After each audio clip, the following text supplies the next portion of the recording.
It's Chris. No, I'm kidding. It's me. What's up, folks? How's it going? Welcome in. It's not just gonna be Chris this whole time. I'm totally here. Can we get something good on here? There we go. All right, folks. Hey, hello. Nice to see you. Don't. I forgot to shorten it. I set up a long transition for the Chris spot.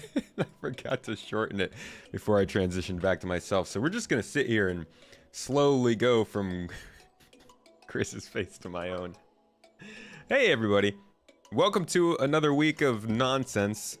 It is oh, it's a Monday. And what better way to start a Monday than something horribly okay, is this still going? We're technically still in the midst of the transition. Is that what's happening? Hold on, guys. It's broken. I think I just broke it. All right. I'm just going to have to sit here and hold this arrow key down. While I do that, let me introduce myself. Hi. Hey, it's me. I'm a Space Tomato. Hello, everybody. We're going to talk today. It's Monday, so we're going to talk a lot about development. Today, we're talking all... Oh, that's right. Got some... It's a special from... Mrs. Tomato told me I needed to have these on. Oh my god, these are blinding. Jeez, what? Is this health? Is this safe? Hello? Fire hazard? So we've got we just had a huge dynamic event, right? I guess it's still ongoing. The Overdrive Initiative. It's this thing, it's going on, people are enjoying it, a lot of gameplay, good stuff. But it's a little bit different than what we're used to. Normally, these dynamic events are... Man, this is taking forever.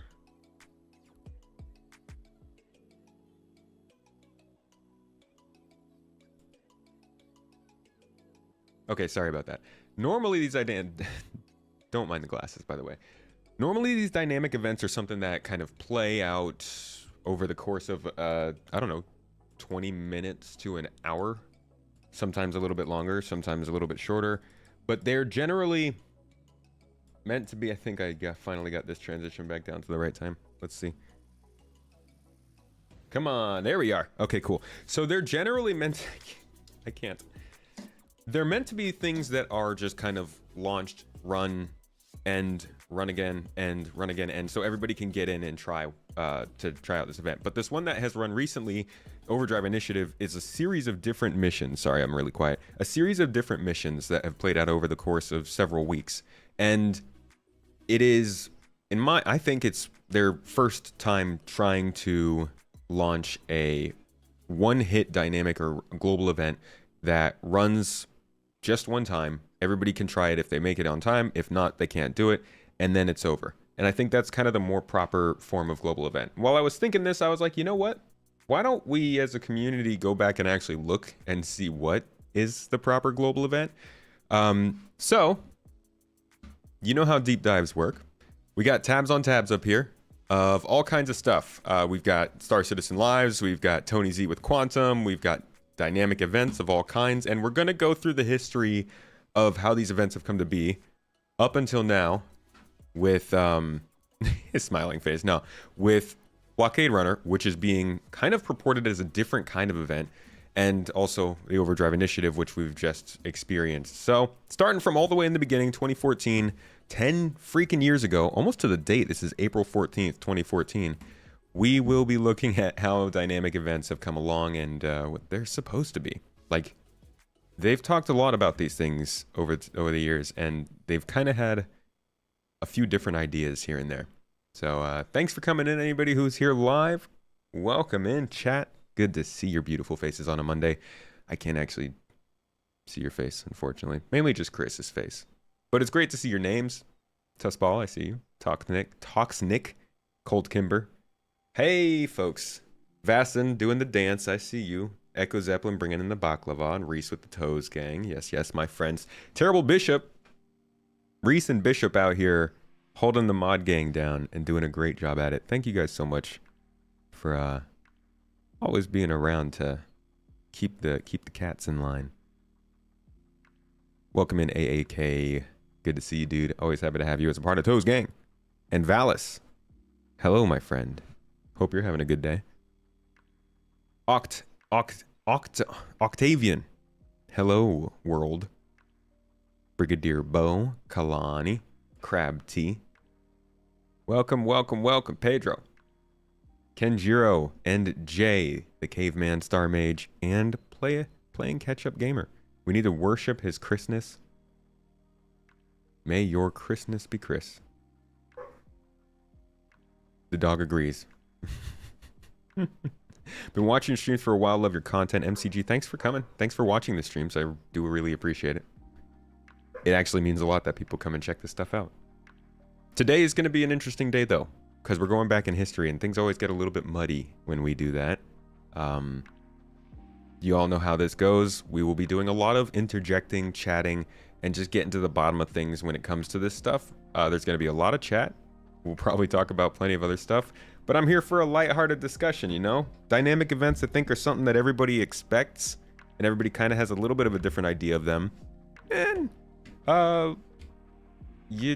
it's interesting. It's exciting more, I think, to know the plans that they have for these kinds of things. So, we're going to start off here with Chris.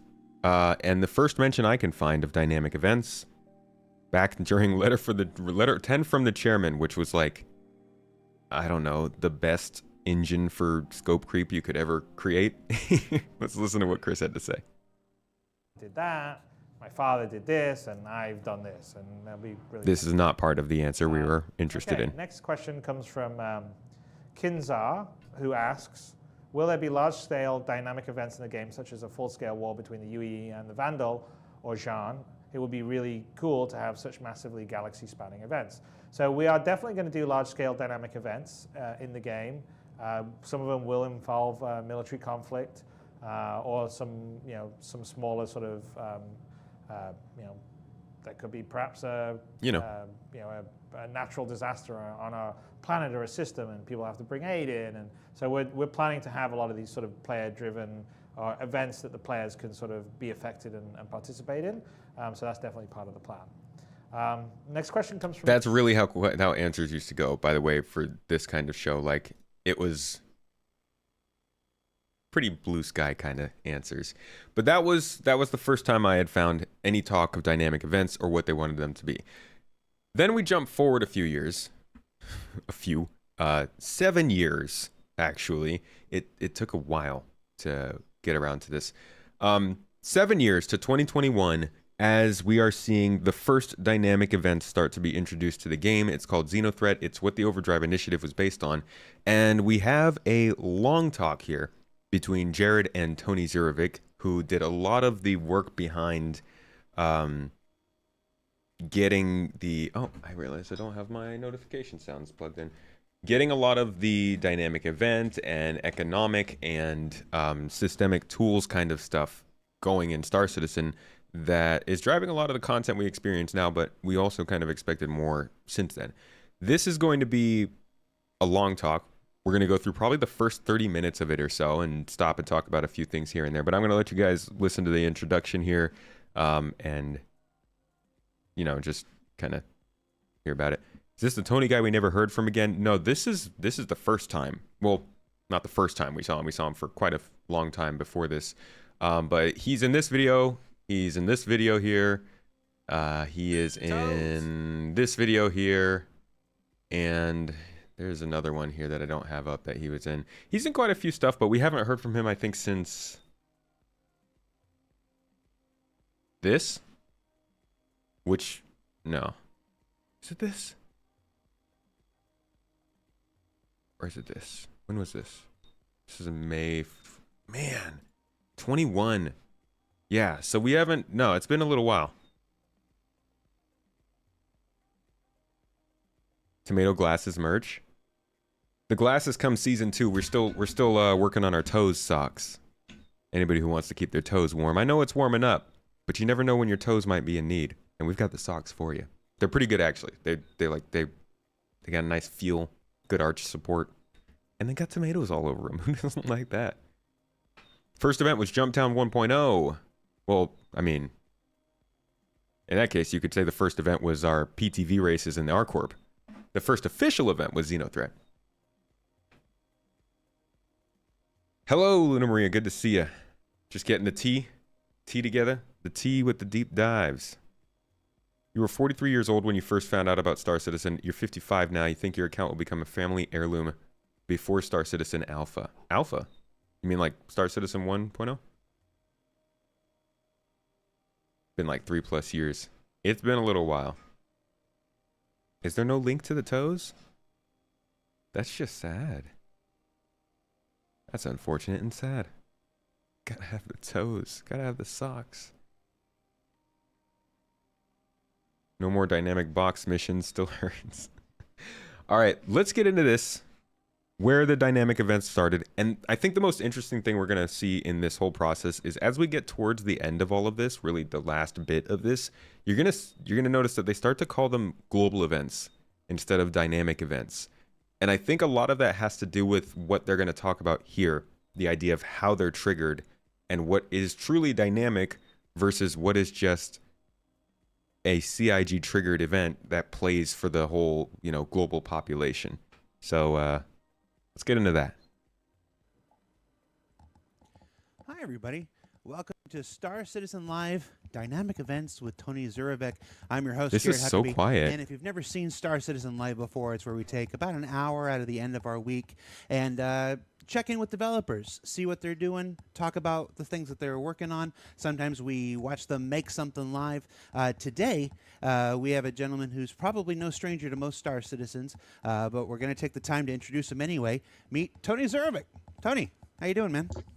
Hi, how's it going? Tony Zurovec, Director of Persistent Universe. All right, so the Director of Persistent Universe, we're just going to jump right into this. The last time we saw you was CitizenCon 2949. Years, right? I checked in with our data solutions teams. We've gained over 500,000 citizens since then. So somebody watching right now has no idea who you are. So take a few moments before we jump into this. Tell them who you are, what the Director of Persistent, or what your position does, some of the things you work on. I'm gonna get out of your way. I have a lot. Oh my God! Of Okay, focus on what I'd say is like they didn't balance the audio super well here. Simulation of the world, getting all the systemic elements operational, AI and mission architecture, back-end services that provide a lot of information to the game servers. Also, a lot of some of the occupational stuff we're working on. Some advanced bounty hunting, functionality. A lot of the interfaces, for everything from from shops to insurance to cargo loading. Just it's really a wide variety of things all over the map. The systemic services, like the day-to-day operation of the persistent life in the persistent universe, kind of thing. Yeah, I mean, there's multiple aspects of that. Historically, it's been, a lot of, focus on the persistent stuff. That's now starting to shift over, to a new group is basically going to take it and run with that. And we're going to basically affect a handover, a transition, and we're basically taking some of those existing resources, and we're going to retask them with helping to add some additional bandwidth into some of these areas that we've been wanting to flesh out for an extended period of time, but there were always, so many other higher priorities. And we think just, as of pretty recently, like within the last, literally, month or so, we've finally eliminated enough of the bottlenecks on the back end side to where we can, pretty confidently support, at least 20,000 players, concurrently. Might be higher. It's difficult to say until you actually get, stress test some of these things. But we ran into some problems at the Fleet Week, the 2020 Fleet Week, and we took the lessons we learned there, and it was kind of unfortunate timing in that particular case, because we knew that we weren't going to be able to support, more, dramatically more players than we had in the near term past when we launched that event. And we didn't, really think that was, going to be a problem, because we had, for the previous, year, we had it in our development schedule to deliver, the final bits of iCache and to basically scale a number of, the loadout service, the variable service, to cache all the login credentials, all of this type of stuff that we're supposed to, to alleviate, to mitigate a lot of these bottlenecks. And unfortunately, that last Fleet Week event proved to be so popular that we wound up during probably about twice the number of concurrent users that we actually expected. And so what that did is it caused us to reprioritize some things so that we could get select pieces of that functionality out sooner. And many of those things are now operational. And so while there's still, Can we just all take a look at Jared's face right now?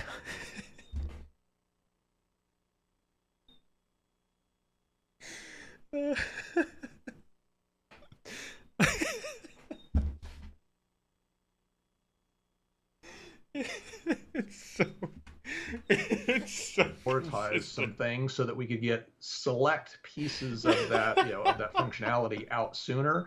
And many of those things are now operational. And so while there's still definitely plenty more to do, we think that we've got a decent amount of headroom given where given where we think the community involvement is going to be for the next few quarters, and then longer term, we've obviously got some major initiatives still on the horizon. It's the consistent eye contact that makes it look like he's just like looking at us instead of looking at the person who's talking. So it just looks like he's looking at us expectantly. Server meshing, which is where we're actually looking to distribute the workload across as many servers as is necessary, so that we can start to scale up the actual number of players within a given instance or shard of the game. Yeah. All right. So okay. All right. You I don't even know. I don't know what question was just answered, to be honest.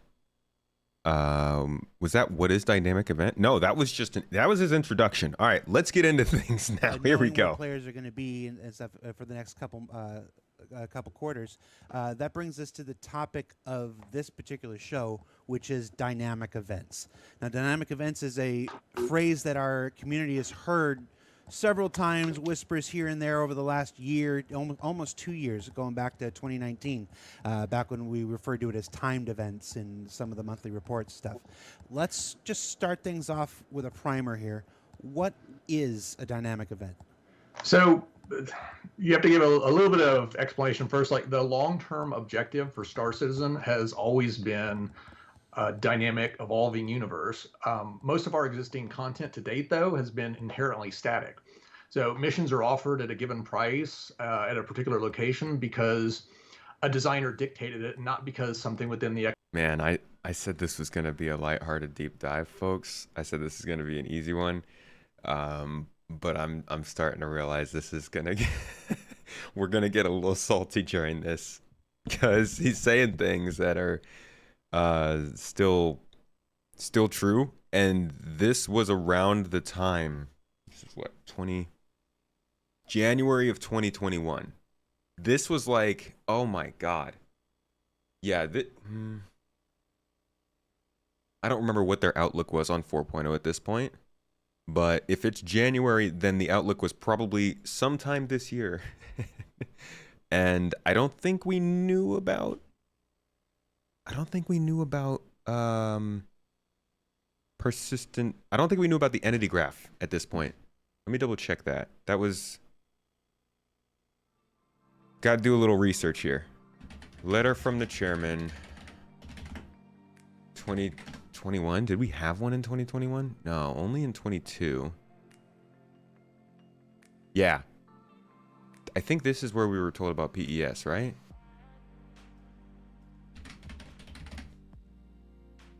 Likely not be able to blah, blah, blah, blah. We pivoted to using graph database at the start of 2021, taking a different approach. Yeah, so we didn't even know about the fact that iCache stopped working or wasn't working at this point. So everything that we're about to hear is going to be from the perspective that things are going smoothly and server meshing is not far away. Oh boy. All right, let's get into it. Economic pipeline actually required that work be done. So if you're refueling, reloading, or repairing a ship, that doesn't actually increase the demand and thus the price for the associated commodities and components at refineries or shops. Similarly, the likelihood of running into a pirate on a given route doesn't waver regardless of whether a lot of unarmed cargo transports carrying valuable materials start traveling that path. So Quantum, which is the simulation that I showed off at the last CitizenCon, that's the primary method by which we're going to address this. And it simulates the effect of a vast amount of AI and then feeds those results, to the game and then factors. By the way, I'm always going to take an opportunity to point out the fact that the simulation's called Quantum and not Quanta, as per the person who made it. Just saying. Back into the simulation. So you wind up with this very logical ebb and flow that you'd expect, and that creates a lot of temporary opportunities for people to exploit, and in general, it just makes the game feel far more interesting to play. So dynamic events are different. You can think of them you can think of them a bit as designer-driven short stories that can be layered on top of Quantum's systemic background, and they can be triggered manually or automatically when certain conditions are met. So if the system decides that war is broken out in an area, or we just decide that we want to liven things up a little, then designers and writers can inject a lot of precisely curated content into the game, and the impact of those modifications will then be blended into the simulation. That's really good. You said there's two ways to trigger them. Either we can set up situations, criterias in which the players meet them, and the system automatically goes, oh yeah, trigger this particular event. That's what we want, right? You want to be able to do enough stuff. You want to, like, I don't know, kill enough animals in one area that anti-poachers are hired as mercenaries to come get you. We have some of these. The Ghost Hollow mission is a dynamic event. Gosh, what is it? The Korea. You take over the security post Korea. That spawns a dynamic event. So, like, they're doing these, but they're not even calling them dynamic events anymore. And I guess I'm kind of getting ahead of myself, but I think that's why they're starting to call these previously called dynamic events as global events, because they're not dynamic.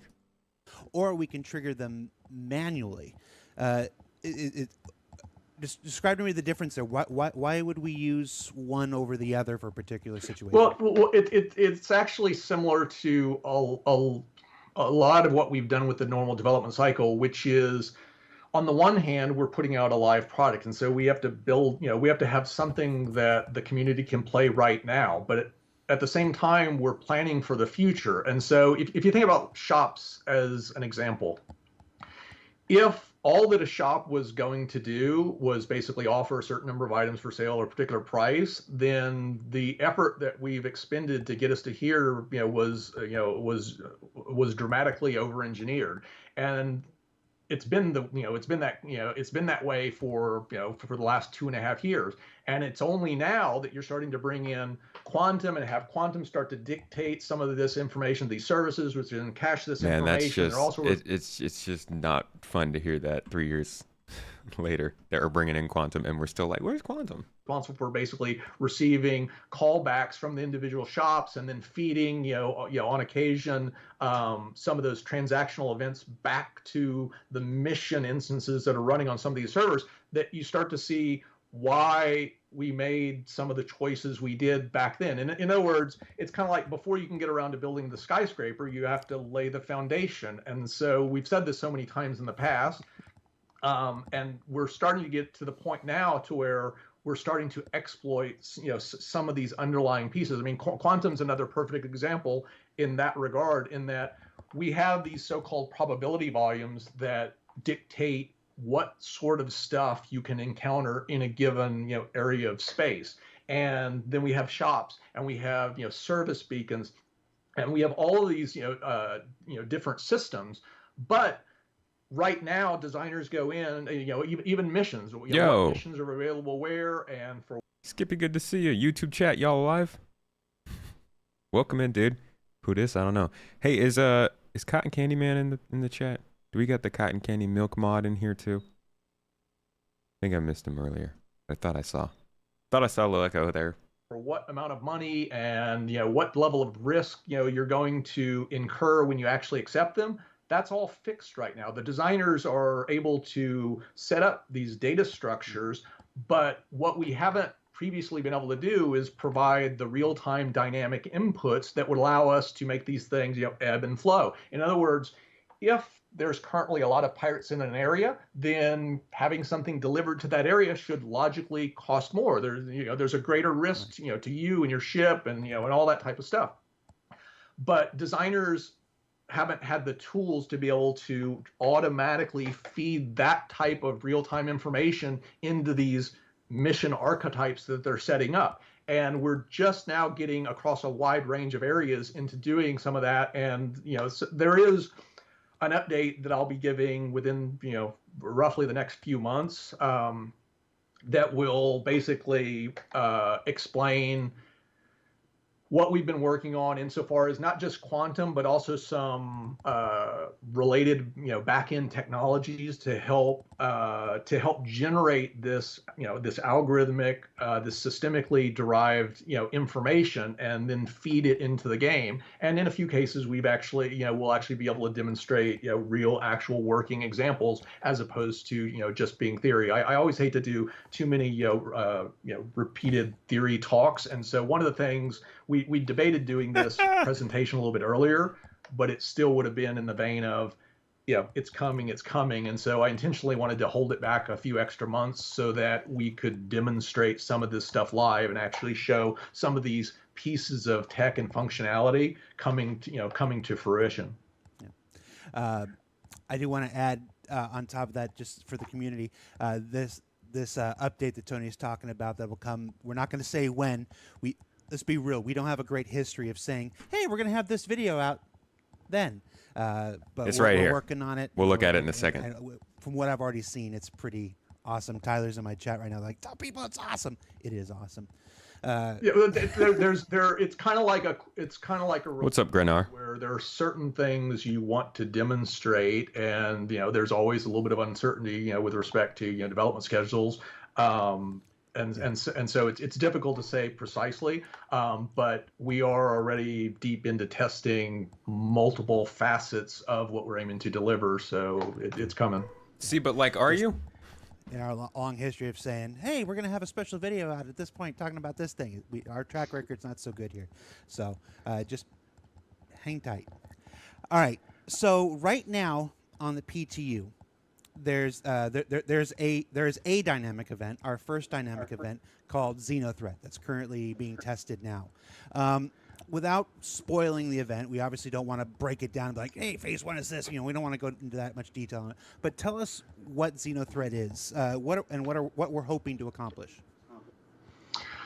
There were two primary things on our minds when thinking about this event, and we started discussing this internally probably almost a year ago. Back in first quarter 2020, what we wanted to achieve, and the other thing that we wanted, besides it being fun, was that it wouldn't cause us to deviate too much from the natural trajectory of the development effort. In other words, it couldn't be too disruptive. We wanted to take the things that logically followed in terms of the development effort and look for ways that we could exploit and reveal these to players and basically improve the overall gameplay experience. And in certain cases, of course, a little bit more effort here, pushing something else back to free up some bandwidth so that we could polish something a little sooner than it would otherwise be the case. That always happens.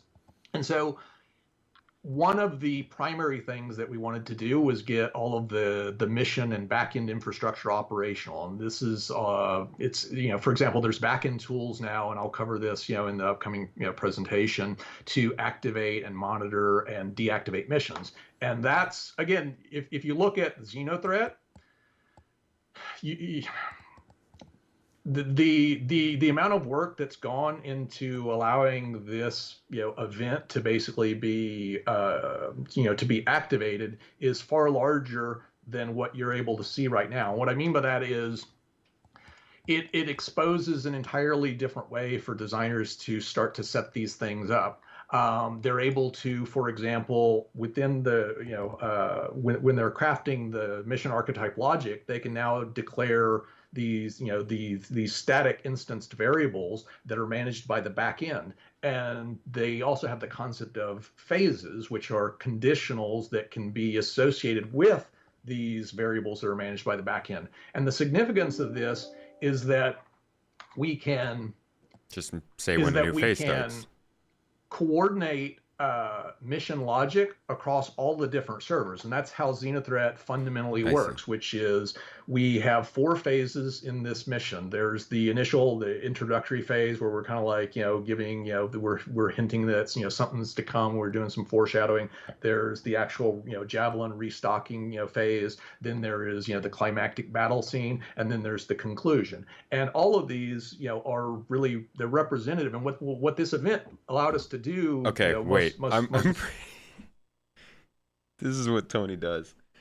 I'm pretty sure at the beginning of this talk here, Jared had said we're not going to give away all the phases and how it splits up, and then Tony came in and just said all the phases. I'm pretty sure. Foreshadowing. There's the actual thank you very much. Phase. Then there is the climactic battle. I'm sorry, I have to interrupt that. Varus Rex, thank you so much for dropping those subs over on Twitch. Appreciate you. That is a whole bunch of love and what go. Thank you for giving those people their little subscriberships. And also, somebody I saw you point out, AKR. Yeah, YouTube chat's quiet today. People are here to watch. They're here to chill. I know my folks. I know you. You guys are here for a Monday, a good time of just watching and kicking back. I get you, YouTube. You don't gotta like if you don't gotta like. But hey, the likes help. Thank you. This was 2021. So this was a little while ago. Now let's go back to where he started saying this again. Like, giving, we're hinting that, something's to come. We're doing some foreshadowing. There's the actual, javelin restocking, phase. Then there is, the climactic battle scene, and then there's the conclusion. And all of these, are really, they're representative. And what this event allowed us to do, most importantly, was to test and refine and get all this, stuff out and working in the real world. Like, so now you've actually got a dynamic mission service, and you actually have the concept of, these global variables, and the mission and the designers are able to communicate with them through through subsumption task archetypes, and we're able to do these conditional evaluations. We're able to basically have the backend synchronize however many servers we have to keep them all in lockstep. And then there's all sorts of fine tuning that goes on to where I haven't played other MMOs, but I'm curious from y'all in chat. Maybe we've played more traditional games. When these kinds of events happens in those games, do they all run at the same time? I know Fortnite does something like that, and I think that was kind of a big thing that they really started to popularize. But other MMOs, when these kinds of events or things happened in servers, were they happening in each server at the same time, or were they kind of launching as they wanted to? Basic tried and true structure used in many MMOs. Yum, yum, yum, yum, yum, yum. He didn't just give away any secret sauce. No, not the secret sauce. What he gave away was that in the beginning of this, Jared said, we don't want to tell people what XenoThreat consists of. And then Tony gave away what XenoThreat consisted of. I'm not asking if they're doing anything special. I'm just asking if it's important in games in general for the events to start at the same time on each server, or if that's like I don't know, an extra perk that they're trying to go for some reason. Tony's boilers.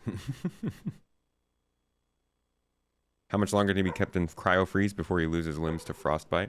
Oh, he's chilling, man. Gotta be able to have cold skin if you're gonna be in a warm place. I don't know, man. Yeah, on each server simultaneously? Okay. No, not different events. I get that. Cool. So, I mean, pretty standard stuff. A particular server, and it's in, say, phase 2, and they're restocking, and they've got the javelin in port, and then and the designers can actually set it up to do things, and they are things like the number of javelins that are successfully restocked in phase 2 can then serve as an input to He's just phase telling 3, everything. Such He's that telling everything. frequency I of think I remember this. I think Jared calls it out. from the UEE Navy depends upon how successful you were in defending those ships in that earlier phase. And again, it's what matters less is the specifics of what we're doing, right this moment with that, and more what we're allowing the designers to do in the future, how we're basically unblocking them to do lots more cool stuff.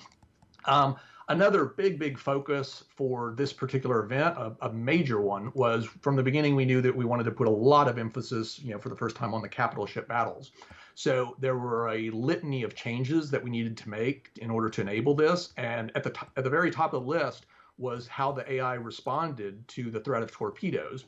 So originally, and I say this was still true as of about 4 months ago when we finally got to the major push in that regard. Originally, neither turrets nor ships tasked with defending a capital ship paid them any heed. And that meant that it was way too easy to take these capital ships out in the early days. It was literally trivial. It was no fun at all. And so we spent over a month fine-tuning various systems so that countermeasures would be launched and worked as expected. Turrets would prioritize major incoming threats like a torpedo over most other things. Players would be rewarded for coordinating their attacks with one another. Like you tend to be much more successful if 3 players launch torpedoes at the same time. And we built in into the logic this Jared's like this sense to where it's not like it's proper target selection. Well, what we didn't want to do is make it too robotic, too precise, not because you might not have that 1,000 years in the future, but simply because it's not fun. And so what we wanted to do, if it targets perfectly and if it's able to, perfectly shift its attention, it simply didn't deliver the gameplay feeling that we wanted. And so again, we've spent weeks and weeks tweaking, fine-tuning this until we were internally pretty happy with the results. Another good example was the Idris. The Idris was originally pretty suicidal in that it would happily engage the Javelin and get destroyed as long as it managed to get off its railgun. And so its logic wound up evolving to the point where it's now much more opportunistic. It wants to use its railgun, but only when that doesn't put it in too much danger. And then one other thing that we noticed was that the turret targeting couldn't be so Boolean. It couldn't focus 100% of its attention on an attacker that was only slightly more attractive than another player, because again, it looked artificial, and most importantly, it just wasn't very fun for the other players. We were getting internal reports of you have 8 turrets active on a ship, and you've got 16 players, and that when it was so Boolean, it meant that at least half of the players were not having any of that firepower focused on them even for an instant, and so they felt relatively bored in terms of the danger presented to them. You want to be shot at if you're attacking, if you're jumping into the battle with an Idris and a Javelin. You want to be shot at. You want to feel like I'm a threat. Shoot at me. Yeah, and so there's a lot more fuzziness in grain, and it took time to basically work through all these details. I mean, we sat through every single week reviewing what how it looked when you basically fired individual torpedoes at a ship. How it looked when you fired multiple torpedoes. How it looked if you fired multiple torpedoes with a very small differential in time versus a large differential in time. How the ship responded when it still had countermeasures available. And then another aspect of this was the support ships that basically defend these capital ships. It's the same thing, to where even if you're firing upon them, for that long. Torpedoes launched at the capital ship, they'll see that as a greater threat, break off, potentially at risk to themselves, and prioritize dealing with that torpedo. And so there's a multitude of these things that had to be worked through. And there's, of course, there's more we could do. There's more we will do. It's by no means, perfect, but it's light years. I mean, I hesitate to say it's light years beyond where we were, when this started, because some of this stuff hadn't even realistically gotten off the ground, and now it's actually in some of these select areas, it's actually quite mature. You mentioned a couple things I want to follow up on. First off, the process of. So this is like, it's a very particular way of answering it, and I've always loved. I've loved the idea that Tony Z has. I think it's hard to follow. God, the only time I've ever clicked out of a CitizenCon panel. It was a combination of both I'm sick of hearing talk and this is just way too many words coming at the same time. Is this one here? No, this one. This was a hard CitizenCon panel to listen to, especially because I think this came towards the end of CitizenCon 2021, which was pretty it's like very concept heavy.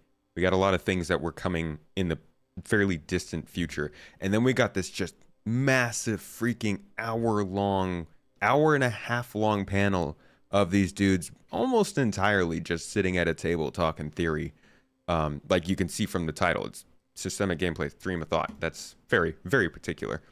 This was, I think, the only one that I ever was just like, I've never listened to this all the way through. But it's how his answers tend to go, and it's beloved by a lot of people. A lot of people don't like it. I love the ideas. I do think, though, that we haven't seen enough of the stuff that he's talked about come to the game at this point. I mean, it's 2021 here, and they're talking about the idea of testing things in the coming months. And it's been 3 years since then. I will say, I had a lot of hopes for the system, but I still haven't seen much from it. And there's gosh, would I be able to find that? There's you know what? While this is still playing, I'm going to look up something on the side here. The next one I wanted to hear answered was this. There's the systemic triggers, the things that that can trigger all these things by just meeting criteria, and then the manual triggers. Some of the folks in the chat are asking if the manual triggers are akin to like the old GM events that you would see in older MMOs, where a design, in this case a designer as opposed to a GM, can come in and just create a one-time event that would occur. That's exactly it. And some of these will be one time, like the XenoThreat or a particular Fleet Week or other ones will basically just add to our library of things, that we can activate simply because we want it to liven up the place. The Ninetales, I don't want to go into, the Ninetales, I don't want to go into like the detail because, there's some cool stuff that we'll be introducing that players haven't, that they haven't really seen before. So I want to kind of, keep some of it under wraps. But it's very representative of some of the bits of functionality that we're introducing in there will then be exploited in more dramatic fashion in subsequent dynamic events. Like one high level example would simply be the Ninetale stuff is kind of geared towards a certain area, basically being locked down as a result of aggression. And in the future, what we're going to wind up having is if the player community doesn't beat back that particular threat, then it will grow. And all of a sudden you've got 2 or 3 or 4 different areas locked down. In other words, you, the player community, have to respond and tamp out this fire, or else it will gradually grow. Now, it's possible, of course, depending upon how we set it up and what the current inputs, it's like the NPC population in some cases may eventually respond sufficiently to do it. But you get the overall effect, which is this one event that's geared towards locking down an area. The area to be locked down is an input, and we can feed it 1, we can feed it 3, we can basically add a little bit of back-end logic controls, and then and then which ones are locked down can be replicated across all of the servers. So the community as a whole is fighting just like they are in XenoThreat against this common threat. Gotcha. So that's kind of like what people find really interesting in Helldivers, right? How you fight something and it all goes towards the same goal across all the servers, which is cool. And I see what you're saying, Fire, that the phases of XenoThreat are dynamically triggered, which is that's great. Not to say that's not good for the game or the missions or anything. This is going to be a rough year on getting what they said done, but are now pushing out. So server meshing, rough start in the VPTU right now.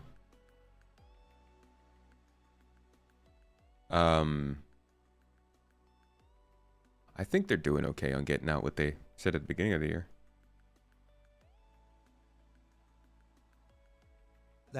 I'm just going to do this for clarity's sake. A lot of the folks have been asking whether XenoThreat specifically is a one-time event. You play it and it's never back, or whether it may come back. I know from internal conversations we're reserving our options there, whether XenoThreat's going to be a one-time thing or it's going to come back. But we have the option, though. That's the important part for this conversation, is that we can do these one-time limited events that occur in Star Citizen's history, and when they're done, they never return ever again. Or we can do ones that are recurring, or we can do ones that build upon each one, where it's like this is a one-time thing, but it leads into another event X number. And that's Overdrive Initiative. Of months later, leads into another event X number of months later, and that's how we start adding a persistent and long-form storyline to the persistent universe. Yeah, this one, the XenoThreat is basically attacking, harassing the UE, and you're there to basically help, beat back, some of the specific challenges to basically salvage material, to restock the Javelin, defend transport ships, to the same effect, all this type of stuff. In the future, there may very well be ones where you actually have to go into, occupied space, so it's really dangerous to get there, infiltrate bases, retrieve stuff, bring it back, and then what we'd be measuring is well, how much total information or assets or stolen ships that you've retrieved, etc. How many have has the community pulled back? And again, I keep referring to like the community, because in general these dynamic events are meant to be things that apply across the entire spectrum of servers and not isolated onto a just one individual instance. If you're talking about just an individual server instance, then you're really talking more of like I was saying earlier, with like the dynamic missions, to where if it's all on one server, then you don't need all this back end coordination and variable maintenance and phases and all that. You can literally just run it with your normal subsumption mission logic. Just looking at some of the questions from the live chat here. Some of these. Sorry, I'm still trying to find this other post that I had for you guys. It was talking about quantum getting applied. Maybe he talks about it here. Let's see if this is it. This is a little bit off topic. This is not about dynamic events. This is about the system that runs those dynamic events. But I just want to confirm something here.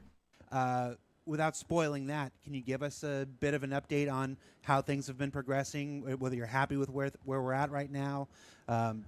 Yeah, it's come a long way. All the the TypeScript logic has been redone in C# for the AI, which basically resulted in somewhere in the range of 3 order of magnitude increase. So we can basically easily simulate several million quanta, and we can do that at multiples of normal speed. And that's important because we need to be able to tweak certain levers, let the simulation run for an hour, and then see how stuff kind of balanced out and what kind of limits we hit on certain things. Did prices ever get too out of whack here? Was did the offering price for a particular mission ever get completely ridiculous given these parameters that we'd set up? We're in the final stages now of starting to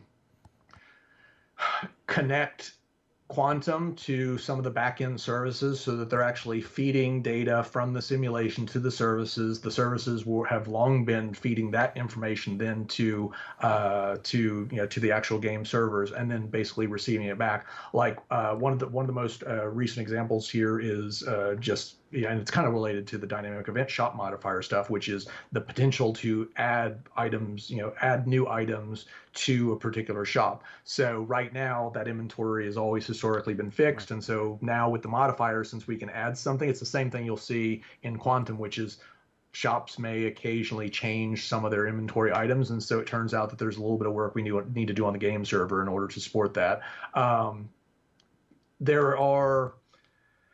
There's been a lot of focus on basically getting extracting chunks of information from the service beacons that we demonstrated before. We were generating the events, but they weren't actually making their way to the back end.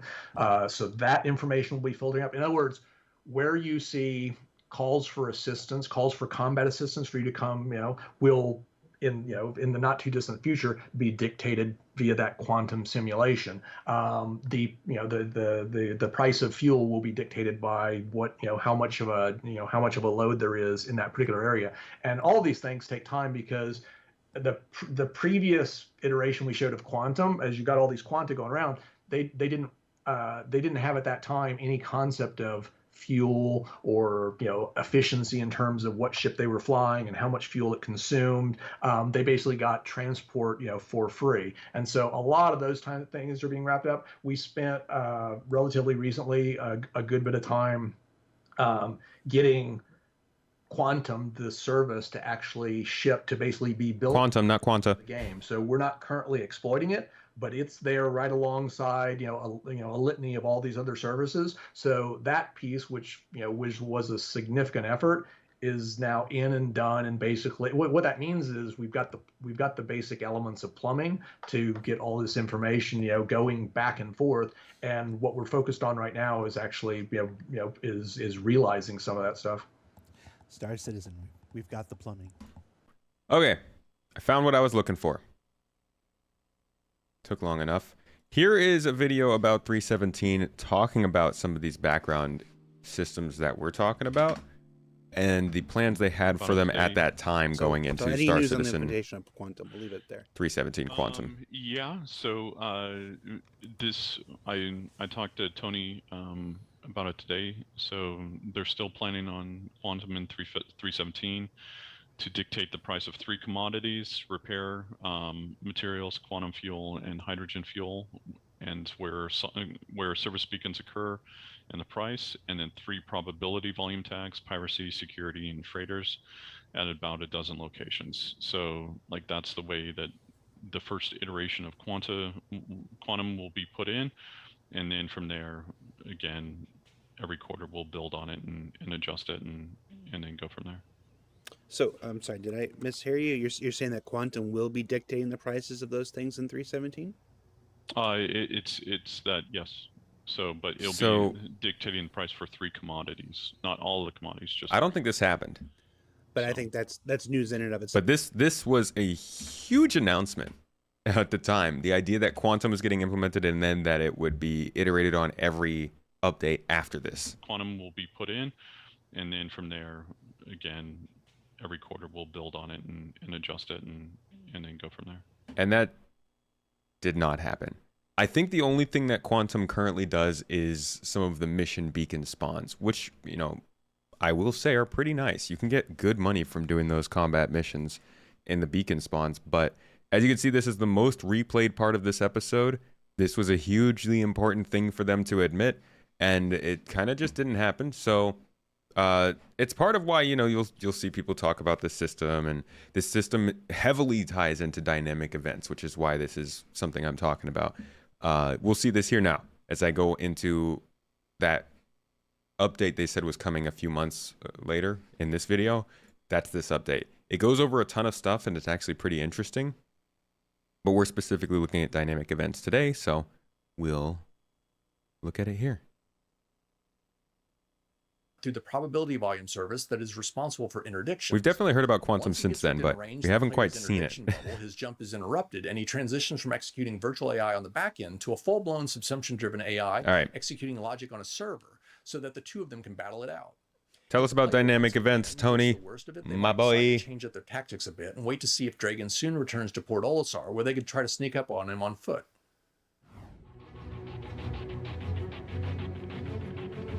The ultimate objective for Star Citizen has always been a dynamic and evolving universe. Historically, however, our mission content has always been static. We've had no ability to modify it after we pushed a version out the door. Missions have also been confined to a single server, each of which was thus its own little island, cut off and oblivious to whatever was happening elsewhere. Environmental data that applies to all of the servers, what items the shop offers for sale, how many freighters or pirates are in a given region of space, or what missions are available at a landing zone, couldn't be altered by the instance mission logic that executes on individual servers, since we didn't yet have a means of coordinating those efforts. The end result has been a universe that often feels static and fails to offer sufficient variety. Dynamic events are a special type of mission intended to help remedy this problem. They are modular chunks of configurable content that might involve anything from throwing a simple wrench into the wheels of the systemic economy, to a prison break that stresses the law system, to a full-blown invasion of a solar system. Dynamic events are global in nature. They affect the entire array of servers. They do this via extensions to the mission language that allow them to declare what logic runs in parallel on every server and what executes on the back end, while at the same time gaining the ability to query and modify a lot of global data. This allows us to keep the critical elements of these scenarios synchronized across all the servers while retaining the flexibility for every server to have its own unique state. Conceptually, the servers control the battle and the backend manages the war. The XenoThreat mission that we released in the first quarter was a dynamic event. It was triggered manually, although Quantum will eventually gain the ability to automatically activate these scenarios when conditions warrant. If, for example, the amount of piracy in an area gets out of control, Quantum might search through the mission library to find a dynamic event compatible with an elevated amount of piracy, and then customize and instantiate that scenario so that a lot of handcrafted content, unique character dialogue, challenges, rewards, can be... Sorry, I was muted there. Okay. This is super key to me. I pointed it out before. I'm going to keep pointing it out the whole day because this is a huge change in their vocabulary, in my opinion. Piracy in an area gets out of control, Quantum might customize and instantiate that scenario. Where does he just say that? There we go. It was a dynamic event. So, war. Listen to this. The XenoThreat mission that we released in the first quarter was a dynamic event. It was triggered manually, although Quantum will eventually gain the ability to automatically activate these scenarios when conditions warrant. So, he said it's a dynamic event, and it was triggered manually, but eventually Quantum will be able to trigger these automatically. Now, we haven't seen Quantum yet, but if you go to the newest version of XenoThreat, which is going on right now, and you look at how they talk about it, how do they talk about it? I kind of didn't check before I did this to make sure I was right, but we'll see. Oh, yeah, I'm right. Okay. Overdrive Initiative is a series of connected missions. This is very small. Oh no. Okay. Overdrive Initiative is a series of connected missions leading up to the explosive XenoThreat global event. So they've made like a really clear change on dynamic versus global for naming these things. But if you go back here, you see that a global event is specifically something that they talked about. And I think that's just because I feel like they're kind of trying to not mislead people with the name dynamic event. I mean, I know that the phases trigger each other as you go, but calling it a global event just seems more accurate to me. I don't know. I guess maybe a little bit of a tinfoil hat moment. The XenoThreat mission that we released in the first quarter was a dynamic event. It was triggered manually, although Quantum will eventually gain the ability to automatically activate these scenarios when conditions warrant. If, for example, the amount of piracy in an area gets out of control, Quantum might search through the mission library to find a dynamic event compatible with an elevated amount of piracy, and then customize and instantiate that scenario so that a lot of handcrafted content, unique character dialogue, challenges, rewards, can be blended into the universe simulation. We're aiming for the best of both worlds then, a systemic universe that provides a logically consistent background environment with the ability to overlay content and storylines that writers, designers, and many others have spent a lot of time creating. This is Quazar, a new tool that lets us manage dynamic events in the live game. It's linked to the same star map as Quantum and has access to much of the same information. I'm looking through the library of available events, and as I select each one, you can see the input parameters that can be used to customize that particular scenario. We've got quite a few of these at different stages of development, with Fleet Week, Ninetales, and Infiltrator being the next few in the pipeline. I'm going to walk you through a simple dynamic event called Quazar Demo that will show off a few of the systemic hooks we've linked into the mission system, but first I need to specify the inputs. The first thing that it requires is a location, and I'm going to select Port Olisar by simply clicking on the star map. The next couple of variables require a ship type. I'm going to specify Idris for the Defender input and Cutlass Black for attackers. If Quantum were to programmatically trigger an event like this, it'd fill in variables like these with something that made contextual sense. So, for example, it'd be looking at what sort of ships were in the area where the event would be activated to determine what it could consider. The next variable relates to difficulty, which in this particular case has simply been configured to dictate the speed at which enemies will appear. The last input, enemies remaining, indicates how many enemies must be destroyed in aggregate across all of the servers in order for the war phase to be completed and the victory phase to be activated. I'm going to set this to 10. With everything configured, I can now activate the event. Quazar communicates this request to the dynamic mission service, which then initializes the backend logic, allocates the global variables, sets up the phase conditionals, informs all of the servers to start any instance logic the event might contain, and quite a bit more. I'm now going to flip over to Quazar's active tab so that we can check the event's real-time data. So this is a system that, like, while he's demoing it here, still doesn't feel like it works, right? These things don't happen automatically. Like I said, the only things that I notice happening automatically are like the Korea mission, I think, do data heists trigger something like this? Maybe, I don't know. But Korea and Ghost Hollow are the ones that I notice are things a player can do that triggers the game to then launch a mission for somebody else. I would love to see more of this, but I feel like this is something that the servers can't even handle yet. And we'll get to the last things they've said about Quantum, which do have to do a little bit with servers and all that kind of stuff. But an interesting system, and he talks about it a lot here. I think he comes back to it here at the end, and it does show how this can work across servers. Let's check that part out before we move on. Now let's take a look at how each server can host part of a larger event while the things that really matter can remain synchronized. I'm going to enable the war phase by calling the start war function. That's going to create some staged battles involving the ship types we selected earlier around Port Olisar, the area that we previously selected. I brought up a couple of different client windows, each of which represents a different server. As each cutlass is destroyed on either server, the shared variable called enemies remaining is decremented. Once that variable reaches 0, the war phase will automatically terminate and the victory phase will be activated.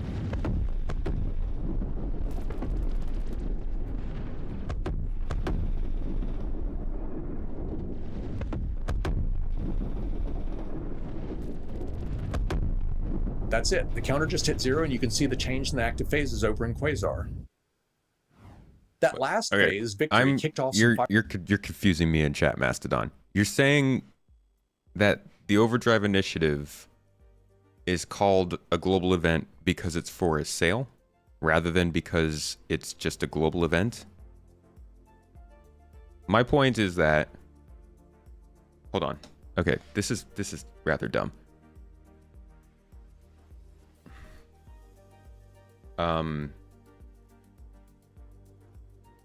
What's it called? I don't have that, actually have to do that. Let's go back to last year real quick. What is this? Missions to make. In addition Blockade to the Runner. standard missions that populate the verse, the mission feature team is always examining and reevaluating the global events that run. Global events. Overdrive, this Blockade Runner has nothing to do with the sale, right? Throughout the year. Do they perform the way we intend they should? Not just in frame rate, but also in engagement, enjoyment, enchantment, entertainment. And if they're not, perhaps they need enhanced lockdown. A bit of both. Blockade Runner actually replaces Ninetales Lockdown. We analyzed Ninetales Lockdown and we looked at participation in that global event. And we also looked at what players did in it. So So they've called global event here. He just said global event with Ninetales Lockdown, and Jared just referred to global event with Blockade Runner. Global event has nothing to do with whether there's a sale or not. That's silly. I think it's because they realize that calling it a dynamic event is not as reliable. They called Blockade Runner a dynamic event in the roadmap, though. See now. That's CIG being CIG, huh? No, I think that it is... I think they're trying to switch the name a little bit from dynamic event to global event in order to show the difference between an event that's manually triggered and an event that is dynamically triggered. What do you think coming in? This is our captain speaking. Tomato will be with you shortly. Oh, Morph. Hey, my dude. Yo, thank you for the raid, man. Good to see you and all the folks. Welcome. We're talking about... we're having a good old talk here. I don't think they're purposely avoiding saying dynamic event. I think they're trying to apply definitions to dynamic event and global event. I think it would be weird for them to just change the name because there's a sale. They make sales. They do sales for every single event that ever happens. 323 is rough, dude. Oh, God. Ah, jeez. I just saw you were doing a... gameplay stream of 323. What was it not working very well? Was it the lag? Was it the input lag? The latency problems? The ping? Because that's what's been killing me. Holy crap, 323. When you do something, you're sitting there for like 5 to 10 seconds trying to wait for it to activate. Thinking the replication layer. I was thinking maybe it was that. But who was it? Mike, I think, was saying, Salty Mike was saying that it was feeling better. Or was that Beyond the Verse? Somebody was saying it was feeling a little bit better, and I thought maybe it wasn't the replication layer. But yeah, man, I was really getting the vibes that whatever they were doing with the crash recovery was making things very slow to react. Suddenly blew up after flying over the water. Don't you know not to get close to water, man?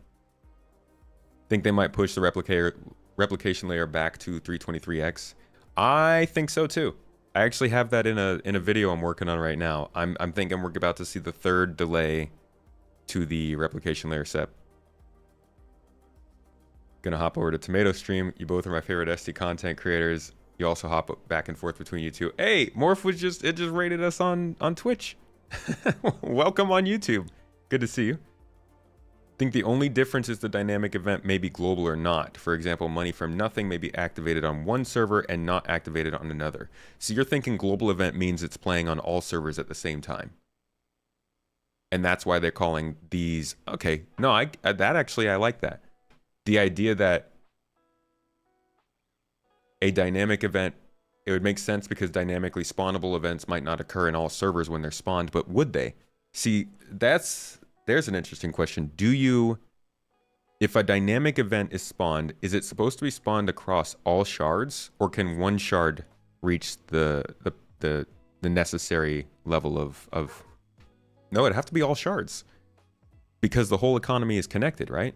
Every player is making a difference in the same single economy that leads to the entity thread. No, but the entity thread is different for every shard.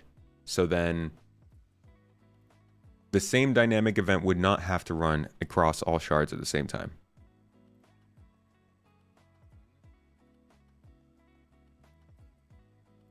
I feel like that would not be a good idea for them to do shard-based global events. It will eventually be. I mean, their ultimate goal was to have one massive shard for everything, right? But that's just not going to be possible. They can't get everybody in the world on one shard. It's crazy. There's too much. It's too big. The world's large, you know? Coming at me with these small planets and Star Citizen. Get out of here. Have you seen Earth in real life? It's huge. You can't just have everybody on the same freaking shard, right? Thank you, Echo. Once player learned the triggers for the events, could they manipulate the server to initiate particular events as desired? Yeah, and that's kind of the goal. Like, that's what they want to do. They want to have a situation where if enough players, maybe people stopped carrying goods out of a space station, or maybe like pirates blew up all of the ships that were trying to fly into a space station for long enough that the space station goes into a sort of blockade mode, and then it launches a dynamic event that then calls for help so people will come and help to clear that blockade. That's kind of what we're seeing with the blockade runner mission. And my question is, would that have to happen across every shard? So like, would you say 600 ships have to be killed across all shards? Or would you say just 200 ships have to be killed in a single shard for that shard to experience the event? And I think it's the latter, because if it was the former, you have all kinds of different, I mean, especially if shards are geographically based, I think you have different sets of statistics and stuff, right? Like, all of the assets are different. The items are different. The entity graph is going to be different for each shard.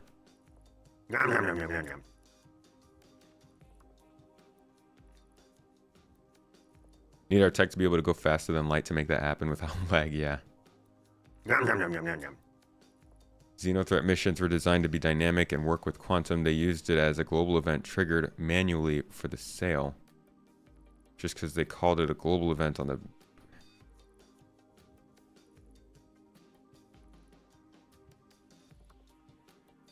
Okay. I think... Okay. The total concurrent player numbers in SC are probably lower than what many think. What do many think? More if you heading off?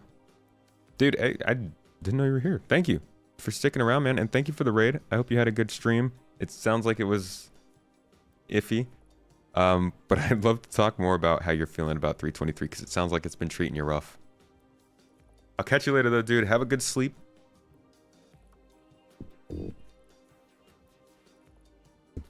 Isn't that open to exploitation for whatever resources or rewards those events provide? Yeah, but those things happening would naturally attract other players, right? So let's say that those people do initiate the blockade on the station. That blockade triggers a mission that gets a bunch of people to come out and battle.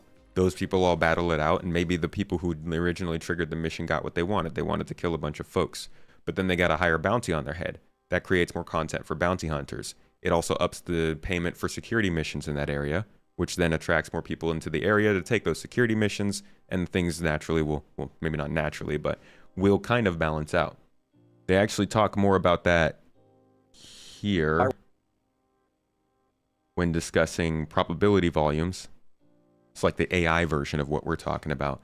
But the idea is that you're supposed to trigger these events to try and take advantage of the resources, because naturally other people are going to come and try and stop you. At least that's the hope. And if not them, AI. But that is, I think we got, it's really what he's talking about here is how, what he's talking about here is how they have every shard on the same event. So I'm not sure if that's what they want to do. It's,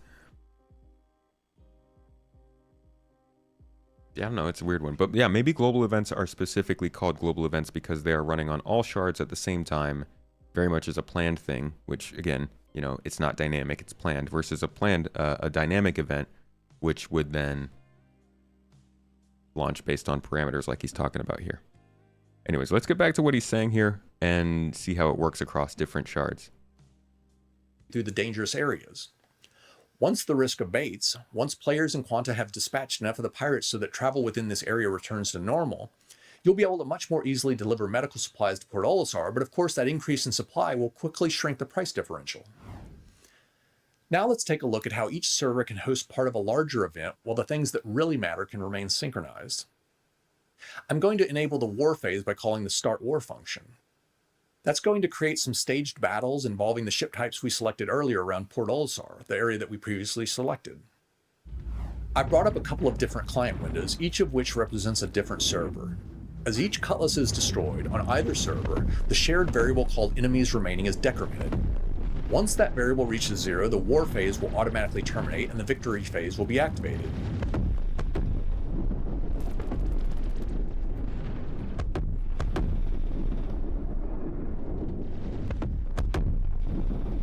No, this is an older video. This is showing off the beginning of dynamic events. The counter just hit 0 and you can see the change in the active phases over in Quazar. That last phase, Victory, kicked off some fireworks around Port Olisar, and just like any other phase change, that will automatically be synchronized across all of the servers. Just to make sure that things confusing part is like we're now switching over from terminology of servers to shards. So when he says servers, he means shards from our perspective, which then indicates that this is supposed to be happening at the same time on all shards. Normal. I'm going to check Port Olisar's admin. So things like Invictus Week, right?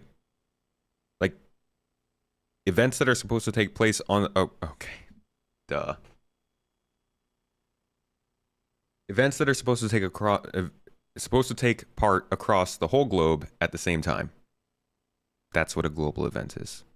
I just had to take the road trip to find it out. Office and see what's happening with the inventory and prices. They're no longer looking to purchase medical supplies, and with the pirate threat eliminated, players in Quanta can once again quickly and safely reach Port Olisar. As a result, the cost of food has started to fall off a cliff and will soon return to something close to its pre-crisis levels. I've covered a lot of ground today. Quantum has matured considerably since you last saw it. The performance issues have been resolved, it's been made compatible with our backend infrastructure, and it's now communicating with numerous gameplay services. Lots of new analytical tools and functionality have been added, and increased fidelity in areas like quantum. I'm going to be really interested in seeing how Blockade Runner runs. if they're calling it a dynamic event, I want to see if it ever runs on shards at different times or not. Okay, so from there, this was the introduction to this whole system. From there, where they were finally ready to launch their first dynamic event into the game, that was, XenoThreat. Star Citizen 3.12, 3 years ago. For those who haven't gotten to try XenoThreat, they're doing Overdrive Initiative right now, and I'm sure whatever they come up with as the final part of XenoThreat for this Overdrive Initiative is going to be much better than what we're about to watch, but this was the first iteration of it. Should be an interesting watch. Dynamic events are things that draw people into the game. They could be large, they could be small. It's also useful for testing core systems like the law system, spawn timers, the cargo system, ship-to-ship communication, your HUD UI. The possibilities are pretty much endless. The remaster of the XenoThreat event has so many improvements based on the feedback from the last event. There was a kind of reaction to the way the phases, as we call them, the resupply phase and then the showdown phase, which was previously broken into two pieces. You were ramping up to a big fight, and then it just repeated the resupply, and then you moved to showdown, and it was just a big fight, and it was a big fight for days on end. What you'll get now is that basically you are resupplying the javelin that will then take you to the battle. And should you do a really bad job of keeping its health up, what you'll end up with is a smoking javelin on the other side. So that's the major, I'd say the headline change to the event itself. But we've made so many other fixes. We have made changes to the hostility system. The AI would remember that you'd done something bad to them, and even if they were busy, say the javelin was busy fighting XenoThreat, it could be like 15 minutes, half an hour later, that it remembers, that you're someone who shot it and starts attacking you, and you have no idea why. Now we've put this decay in. What it means is if you do go above a friendly fire threshold, you will turn hostile, but that the length of time you'll remain hostile will depend on how many times did you sustain fire on them. We've also massively reworked the way friendly fire works, because previously there was just one. I think set the best thing I'm hoping to see with this next version of XenoThreat, especially if it happens after 3.23 comes out, is people being able to naturally take sides based on reputation. It's like I think that's something that people were hoping for from this very first time seeing it. It's like, I want to go and fight for the bad people, which, people still found a way to. It's not like they stopped just because the game wasn't ready for it. Friendly fire for everything in the game. Now it's split into AI, which we're much more lenient with, and players, which we obviously have to be a lot less lenient with. One of the other ways we'll be improving XenoThreat is with new dialogue. We had players who weren't quite sure of what they had to do from moment to moment. The game is so deep, but maybe people aren't understanding that, because it's the first time we've done it. You can scan these wrecks and you can see that there are still cargo aboard and that there are enemies aboard before you even go on, because that was one of the big complaints, they'd get to a wreck and find it empty. So there's now dialogue lines reminding you can. The significance of the gameplay that you're seeing on the screen right now, it looks basic because we do this all the time, but this was not a reality before this patch. The tractor beam wasn't a thing. This was like the first real implementation where we got to use the tractor beam well. I think it was this patch or the one before it was introduced, and it felt so much better. It was like how recently when we got these cargo containers where you could put items in it, you just felt like it was a natural step. You were just supposed to be able to have boxes that you could put stuff in, because that's a normal function in a f***ing game. But this was great to feel when XenoThreat was happening, and I loved getting out of my ship, going onto a derelict ship, and getting crucial supplies for the war effort. It was cool. It was solid. It was nice. I hope we get more dynamic events that feel that way. That was I don't know, that felt really substantial to me. You can see that there are still cargo aboard and that there are enemies aboard before you even go on, because that was one of the big complaints, they'd get to a wreck and find it empty. So there's now dialogue lines reminding you can scan these things before you're even anywhere near them. One of the main criticisms we got was that there were no rewards. We're now going to be giving rewards based on reputation, because we've added reputation to XenoThreat. With the addition of reputation, we're able to start using that to build reputation with the CDF, the Civilian Defense Force. And like the more missions you do, or the better you do within missions with these events, the higher you'll go up through the standings with them. And depending on what standing you're at when the event ends, you'll get various different rewards. So we're really looking forward to having the event work alongside all of the new systems we have coming online, plus all of the things we've added to the event itself. So we have, alongside, we're going to have the capacitors, we've got new scanning and pinging. It's not just an event, it's not just a weak event that we then throw away or anything like that. We have continued to work not to improve XenoThreat, but to improve the next fleet battle. So our next... Okay. So from there, is this the same video? It is. Okay, so from there we got to learn about Ninetales Lockdown. That's what's going to end up becoming Blockade Runner, which it sounds like it's going to be a lot better, but this all started in 2021. Like, this is not old stuff. Star Citizen 4 years ago is a lot different from what it is right now in a lot of different ways. It's not, it's not to say that this is a complete game, but every time I do these kinds of look backs, I'm like, man, I didn't realize that was so recent. Recent, relatively speaking, too. Most games I don't even follow for 4 years. What's up, Arcane? Good to see you. You see SC being larger than Eve, it's more accessible. True, it is. Not only is it more accessible, it's going to have a Trojan horse game on consoles. Squadron 42 will release on consoles probably, and that'll be a great way to get more visibility on Star Citizen than Eve ever could. I know Eve was trying with, I think, something called Valkyrie. They were trying something a little more casual. But it didn't get that big. You want a mission within a mission? If someone hires you to take on a mission provided by a corporate rival and you need to do 2 missions and do some espionage, you kind of can do that. The new cargo missions that are coming out, I just covered them on a recent video on the new channel, on the old channel. Check that out though. It's talking about missions where you can take cargo, and in the middle of that mission during the cargo transportation, you can actually just, oh wait, no, I don't think I talked about that because that was in the monthly report. My bad. But they did reveal that you can take cargo missions, take a contract, pick up the cargo, go to deliver it, but instead of delivering it, you can take it to a fence and sell it off. I'm sure they'll figure some missions they could fit inside of there. All right, here's the Ninetales Lockdown, by the way. This is, you might not have heard of this one because it didn't do very well. So our next dynamic event is going to be Ninetales Lockdown.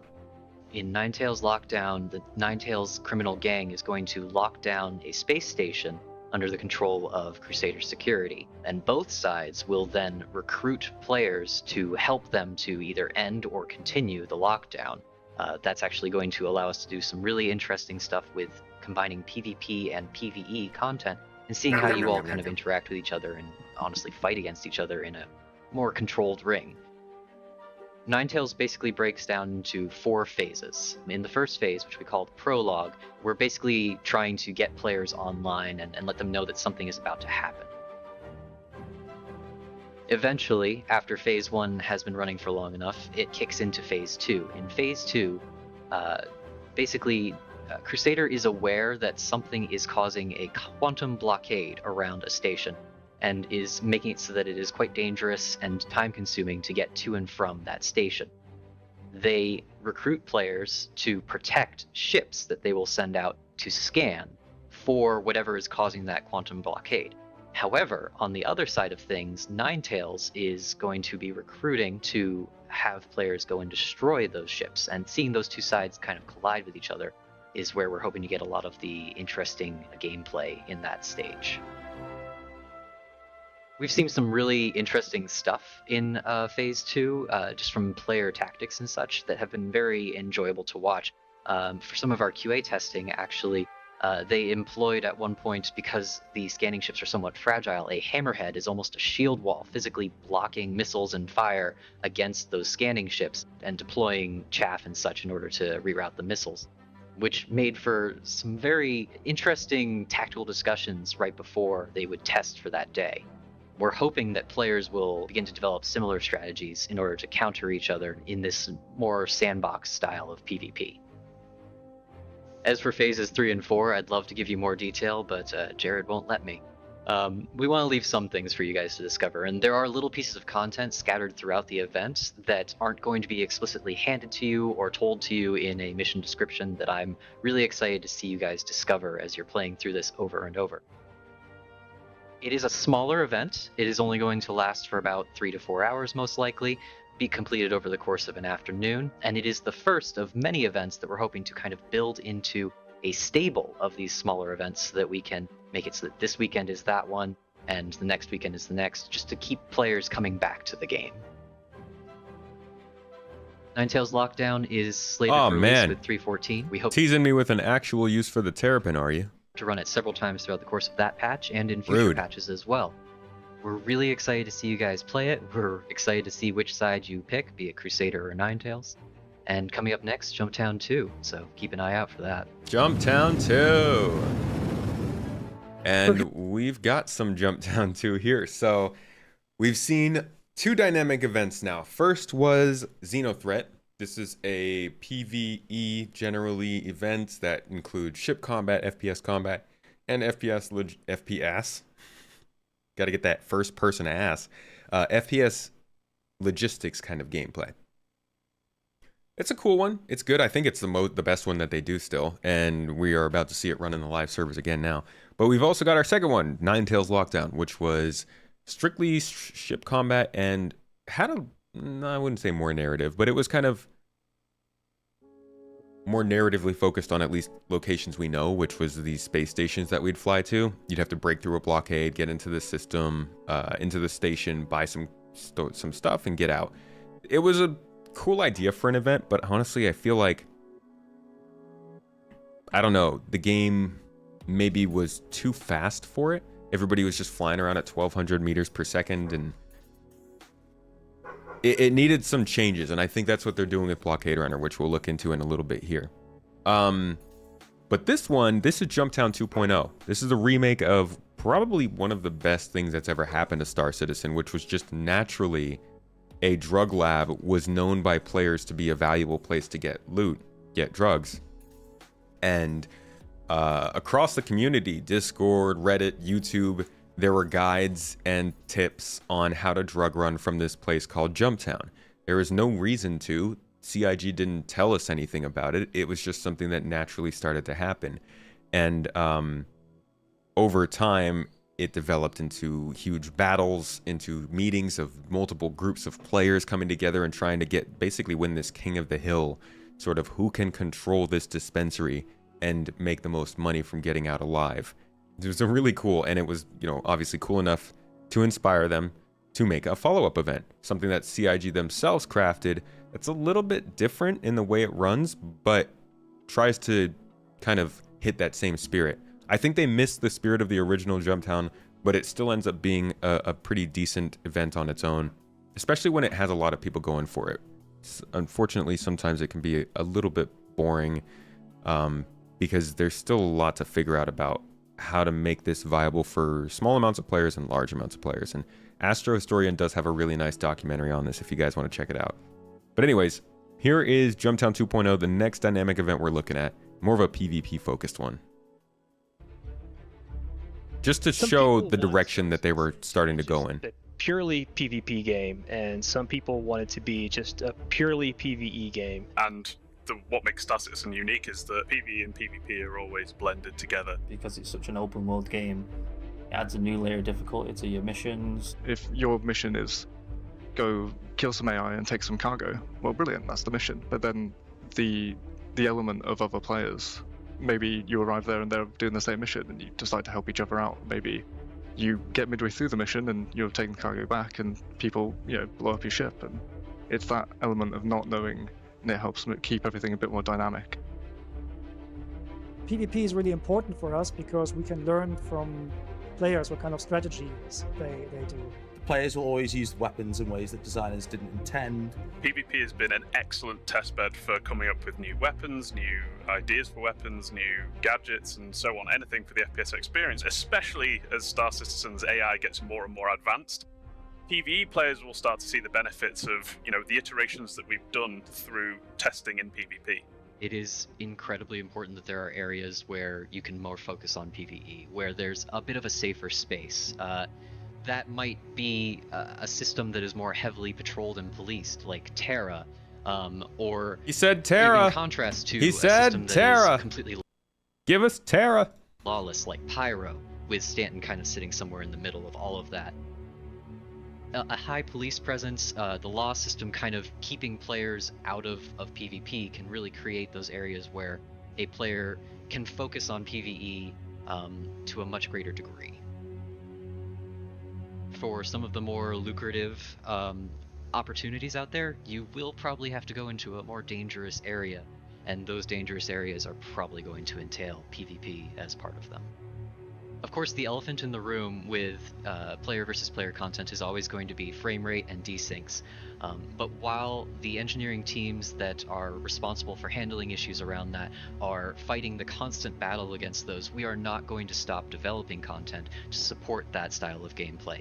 So one example of that is in the Ninetales scenario. Players can accept the security contract and go to defend a particular objective, but what they don't know is that the enemy, Ninetales, can also hire players to prevent that. And that uncertainty just makes the scenario and what could happen in it so much more interesting for players. My first big introduction to PvP in the Persistent universe was actually Jumptown, the original. Which was never really designed to be a purely PvP kind of scenario. We started getting frantic reports that there was this huge bug, that a drug outpost was selling things at way too cheap. It became a bottleneck for players to go to, and because it was a bottleneck, players decided to fight over it. We ended up sitting there kind of going, we wish we didn't have to pull this Man, out. I love this song. Hold up, is this Levski? Is that why I never hear this anymore? This is a Levski song, huh? I love this freaking song. I just get like a good like a positive feeling, which is funny because Levski's kind of miserable. Kind of going, we wish we didn't have to pull this out. Yes, it was wrecking the economy, but it looked super fun. We couldn't action on it immediately, but you better is it playing we all space? noted down right then and there that someday we wanted to do Jumptown 2. So development is just starting for Jumptown 2. We're going to be trying to recreate the original experience as much as possible. The first big thing is obviously we can't let it destroy the economy. To handle that, the event will only run for a few hours, but during that time, it will be hyper profitable so that we can hopefully still pull people in for that limited duration. The other big thing is making sure that people know about the event. So they're just like, they're just showing AC content. This is like an AC video. This isn't even Jumptown. They're just like, put FPS on there. Thing is making sure that people know about the event. So we're going to be broadcasting things in game, be that comms calls or more likely a mission that will let people know where they can go for this and what it is. There are no plans currently to add capture zones or any huge gamifying elements. If you want to group up and handle it, great. If you want to try and steal the stuff in order to sell in a different location, great. If you want to turn it into some kind of legal organization for reputation with them, great. We are looking to support a very emergent style of play for this event. Okay. It's more about PvP than the event itself. So we don't want to favor PvP over PvE or vice versa, purely because people come to the game for different things. And we just allow players to do what they feel like they want to do. We're not going to limit things either way, but we're also going to cater for both sides of the coin. With Ninetales coming in with that more team-based, kind of faction-ized PvP, Jumptown coming in after that with more of a on your own, make your own squad type of PvP, and the upcoming Pyro, which is going to be an absolute lawless hellscape of PvP. There should be a lot of great PvP opportunities coming for people who are interested in that content, and hopefully they'll be interesting and fun and accessible enough that even those of you who normally don't go that way will be tempted into trying it out. As Star Citizen's Man, gameplay systems and what a freaking topic PvP is. It's constant. Oh, here we are. We made it to everybody's favorite talk. I got a bone to pick with this one, I'm not gonna lie. Though many of you were already here earlier in the day and you heard me talk a little bit about this panel. This is the only CitizenCon panel that I haven't been able to sit through all the way before. Man. But today we're gonna go through a few minutes of it, alright? I gotta get a little caught up though. Multiplayer PvP needs to be fun and catered to in a big way, of course, but most MMOs have a larger population of solo players that also need fun game loops to engage in, so keep the game thriving. I think those concerns will be abated once we see more gameplay loops introduced like science exploration, crafting, and base building. Agreed. The game is still lacking. It's funny, I have a video coming out talking about the professions you can play in this game, and it's a surprisingly large amount of like specific professions you can do in this game and make decent money doing. There's more than I can put on two hands, I believe. It depends on what you think of as a profession. I would say you could be a turret gunner and make enough money to buy things and get new ships in this game, but I understand if people don't want to call that a specific profession of the game. That being said, there's still so much missing from this game for solo players, group players, PvE players, PvP players, explorers, salvagers, miners, combat people. Like every single facet of the game is missing a lot of stuff. And I think a lot of that stuff is going to add to both PvP and PvE gameplay. But the point is, like you said, most players are PvE players. Most players are also solo players.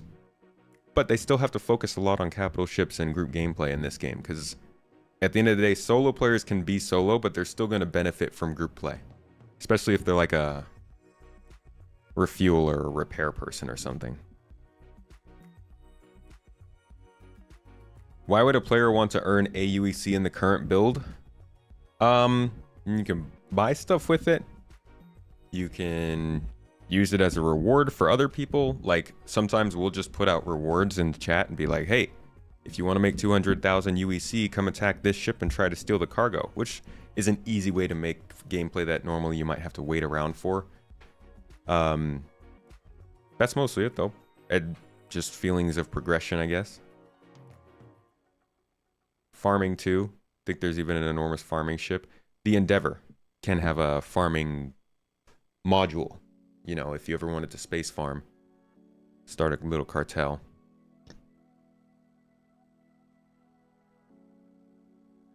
As of 10 years, the game lacking of all.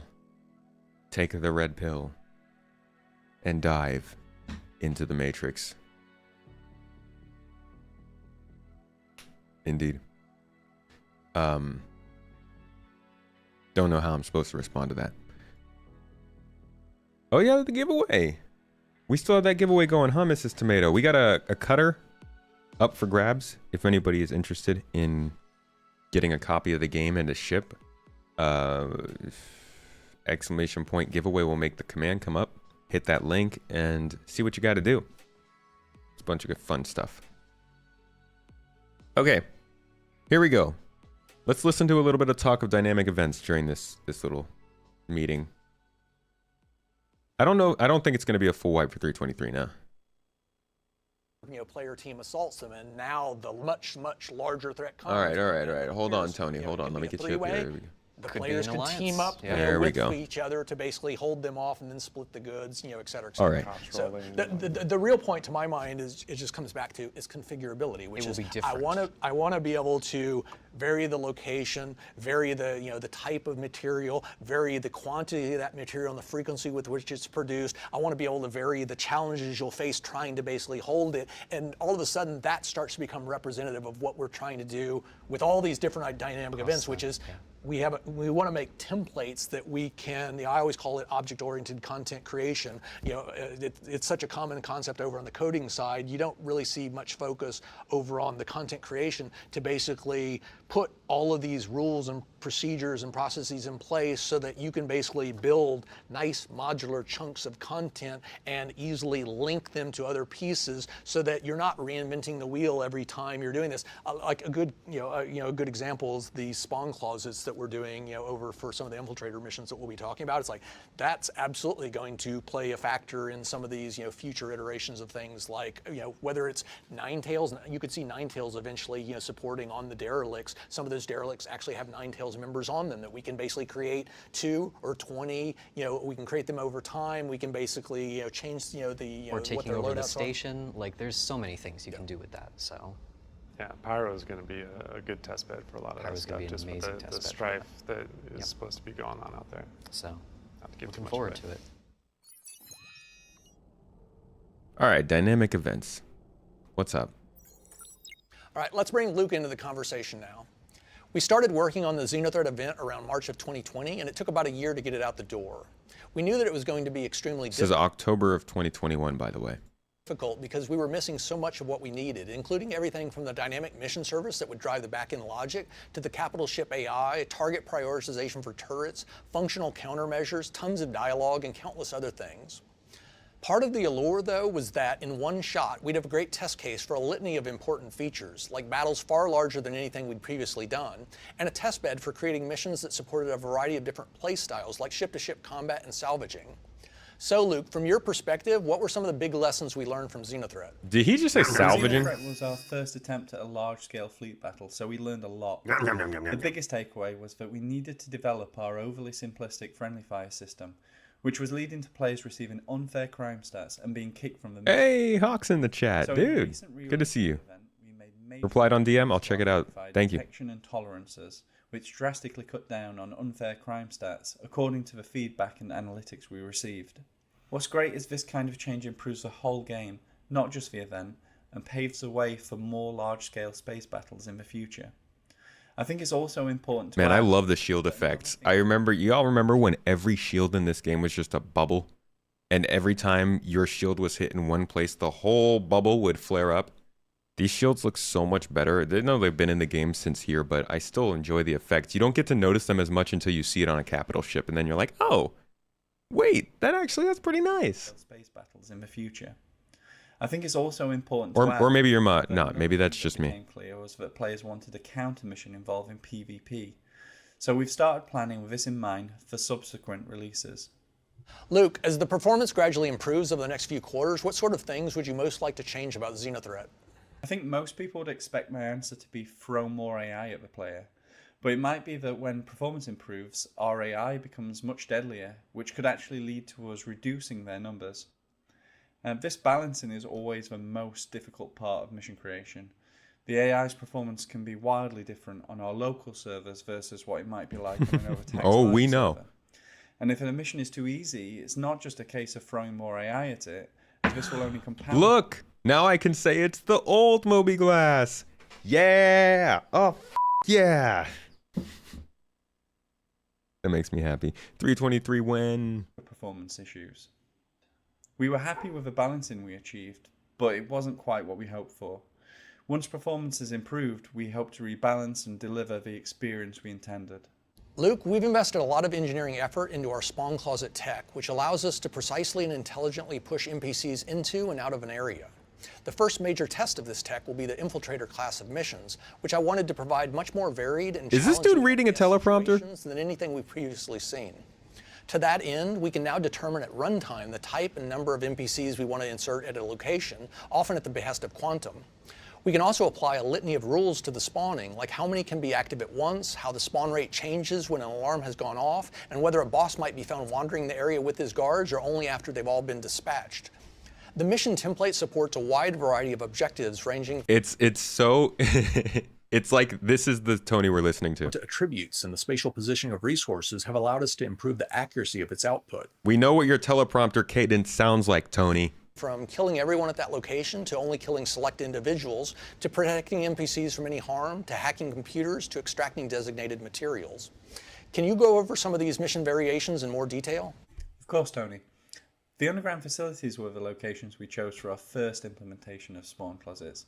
So this is where players will find new missions, as well as some existing missions that have been vastly improved by the addition of spawn closets and non-combatants.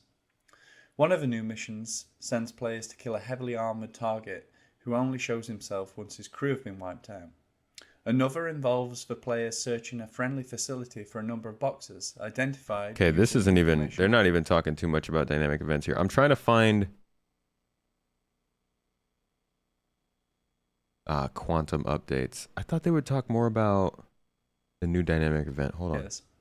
Thanks to spawn closets, we can now spawn reinforcement waves and spring ambushes anytime we want, with players able to recognise where AI is likely to reinforce from. Not only does this allow us to build brand new mission types, it allows us to spawn manageable amounts of AI and only reinforce when some of those are dead, to better balance the difficulty of the encounter. What do you mean? This is a completely natural conversation. Everything's live. And the Eliminate Boss mission is a great example of that, because we've essentially taken the Eliminate All and Eliminate Specific objectives and combined them to create a new experience where players must draw their target out of hiding by first killing all of his crew. Luke, another mission template we're currently working on is called Rescue Transport, and it revolves around getting NPCs to a specified location. Oh! One of the What? Oh my gosh, do you guys remember that? I can't believe we just stumbled on this. I didn't know this existed in this video. Oh, love coming across little nuggets like that. Wow, hold on. Let me see if I have the only footage of this saved that I know of. I think they showed it at CitizenCon 2022. Is that this year? No, this is a year after. When they were working on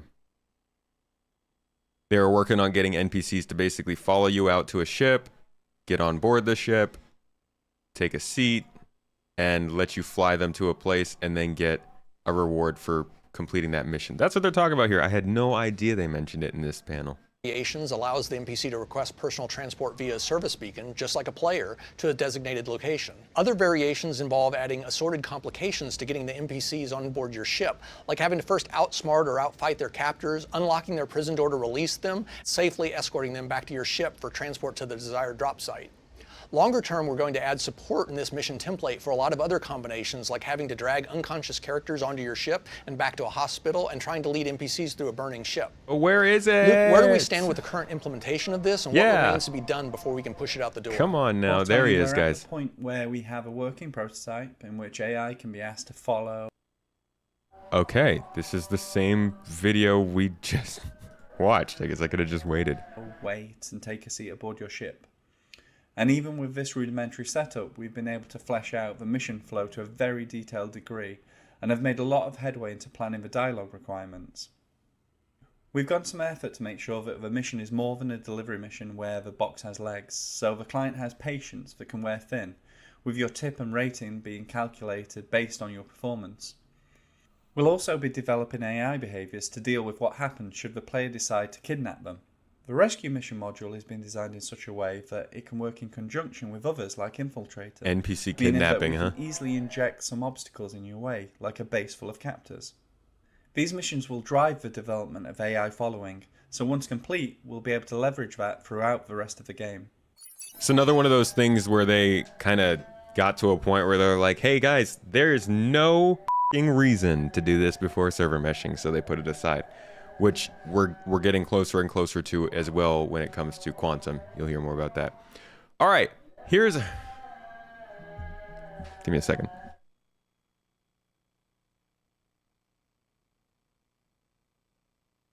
Never mind, just finished. All right, here is the next dynamic event that we saw at this point. This is 317.2 coming in the summer of 2023.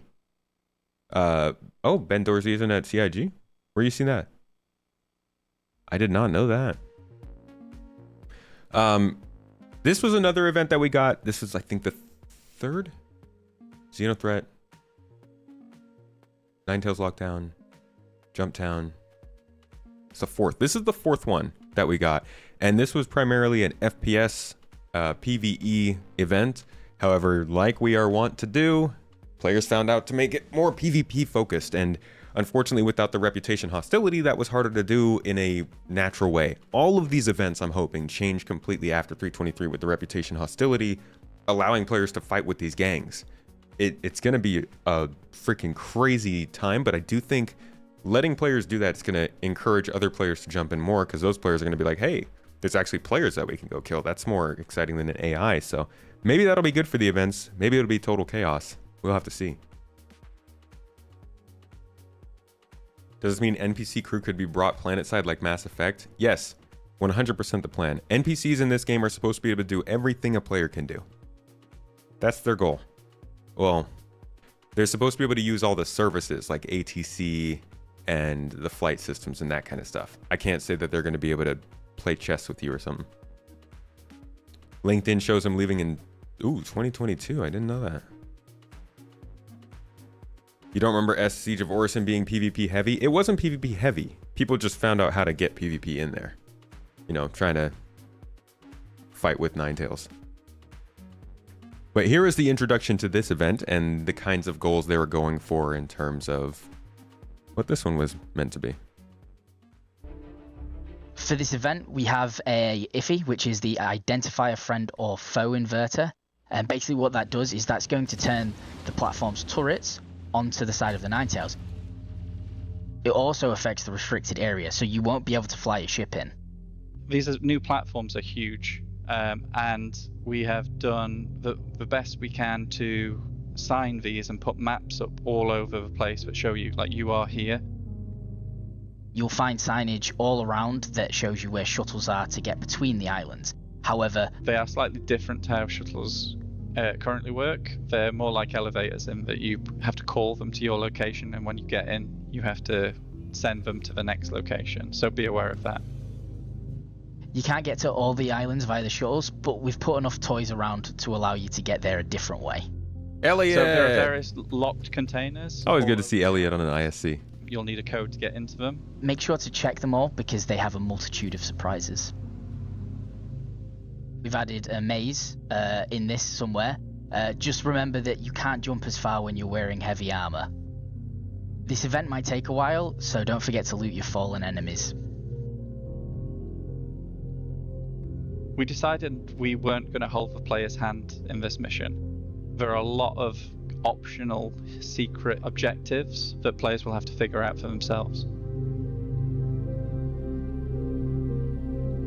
Man, if the frame rate in the game just ran better, this would actually be a really fun event. Combat assist service beacons, illegal collect and delivery missions, a variety of new missions and NPC opportunities embedded in the new Reclaimer derelicts, the Siege of Orison. When they were building the office. Alpha 3.17.2 may have the numbering of just a little tiny point patch, but there's a whole bunch of new gameplay packed within. Now that about does it for this quarter's ISC, but keep an eye on the robertsspaceindustries.com website for details on the release of Alpha 3.17.2 while we're on our regularly scheduled hiatus. And when we come back, maybe we'll do so from inside the new performance capture stage being built right next door. For Inside Star Citizen, I'm Jared Huckabee, closing out once more from the very noisy 9th floor of the Manchester Goods Yard building. And this is where I'm told Aaron Roberts' office is going to be. So let me just clean these windows here a bit. They did this throughout this whole season of ISC. They filmed him on site inside the building as it was being built, and it was actually kind of cool to see. But man, I feel bad for this guy during that time. He had just moved all the way across not across the world, but like he moved all the way from I think he was in the LA office, I want to say, out to Manchester, a new city, new country, new continent. And then he's like just thrown into the deep end with the work. It must have been a pretty hectic year, but I'm glad he stuck it through and kept going on it. And when we come back, maybe we'll do so from inside the new performance capture stage being built right next door. For Inside Star Citizen, I'm Jared Huckabee, closing out once more from the very noisy 9th floor of the Manchester Goods Yard building. And this is where I'm told Aaron Roberts' office is going to be. So let me just clean these windows. Thanks for the party shout out, Mrs. T. We'll see you all next month. We don't have enough sound bites played during this stream. I do hear a lot of yum yum yums though. Thanks for the follows, guys. Wouldn't it be cool if you open a container and 4 Copions run out and attack a friend or foe? The Copion Whisperer.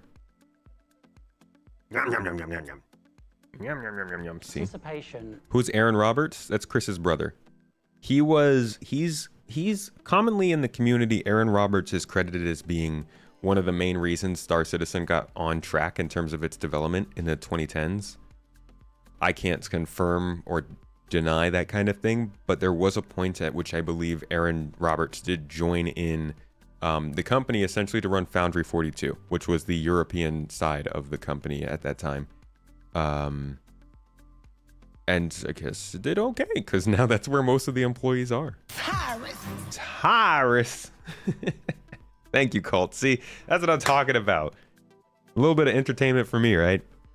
Thank you. He made Privateer 2? Did he?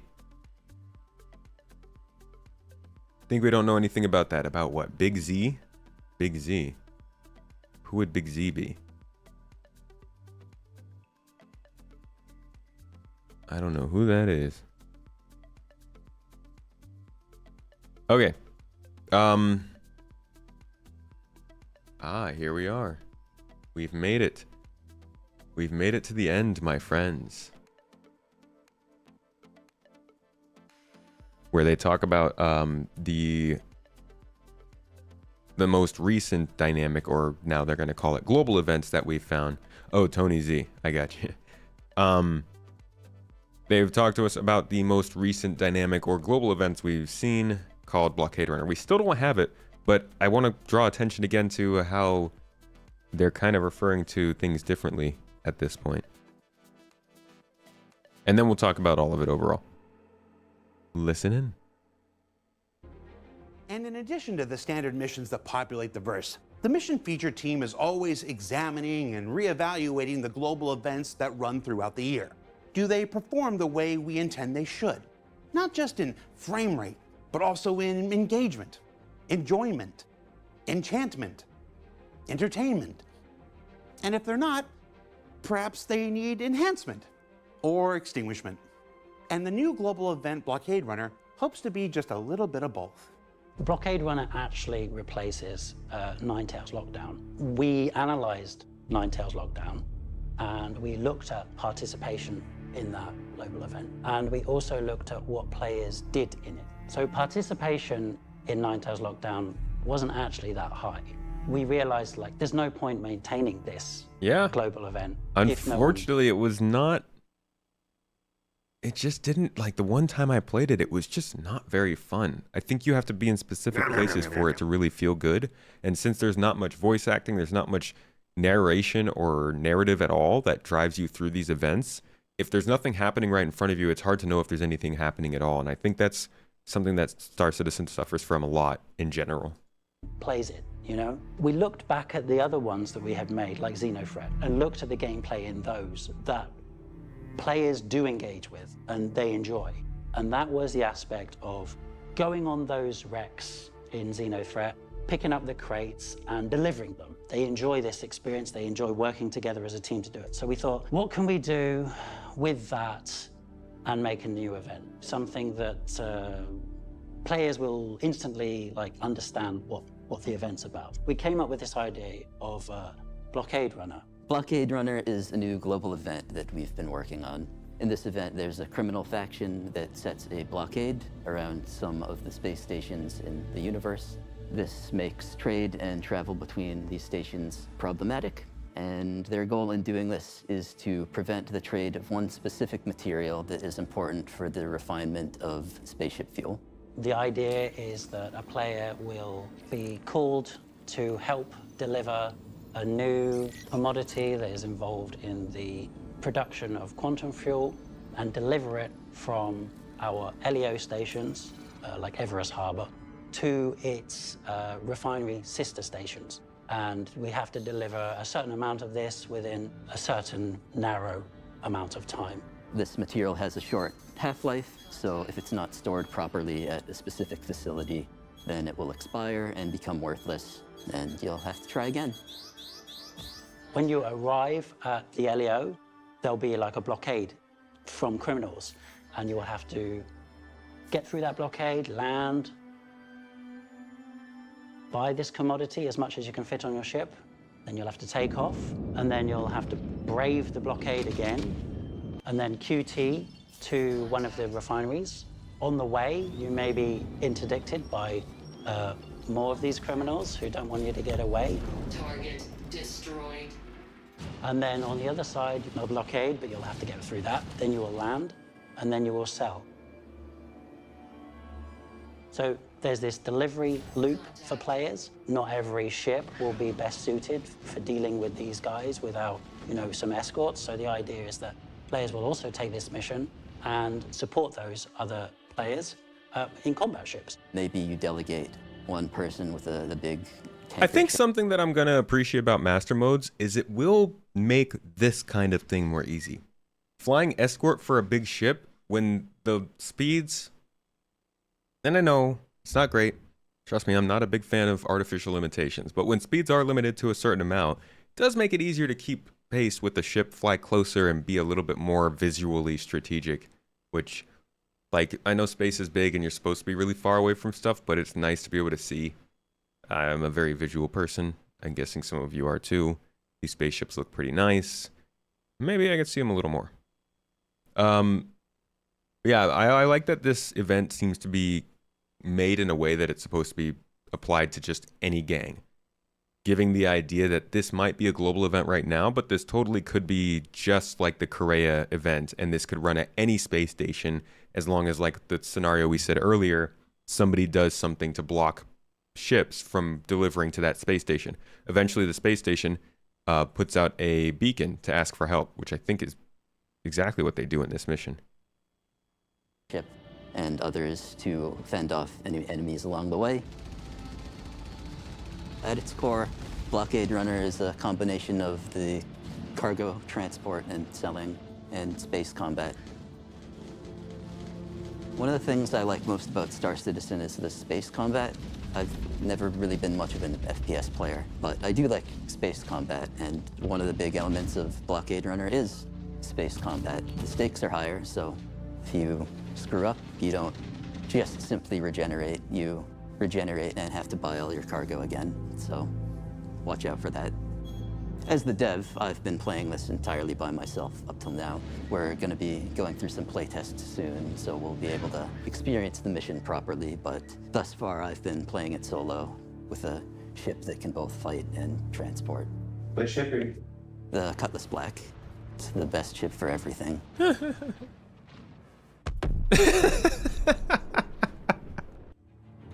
a nice touch. Reminds me of home. So that's all of our dynamic events, or global events, as you know they seem to be calling them. And if you go to any of these static monthly reports, let's say from, I don't know, October of last year. I don't know how much stuff they really put in the October report because it's pre-CitizenCon. So they're calling it, yeah, see, they call Blockade Runner global event here. They're calling Siege of Orison a global event here. But then if you were to go, say, a month or so earlier, and I don't even know if this will work because there's a good chance that it's not in this monthly report. Just kind of picking one out of the blue here.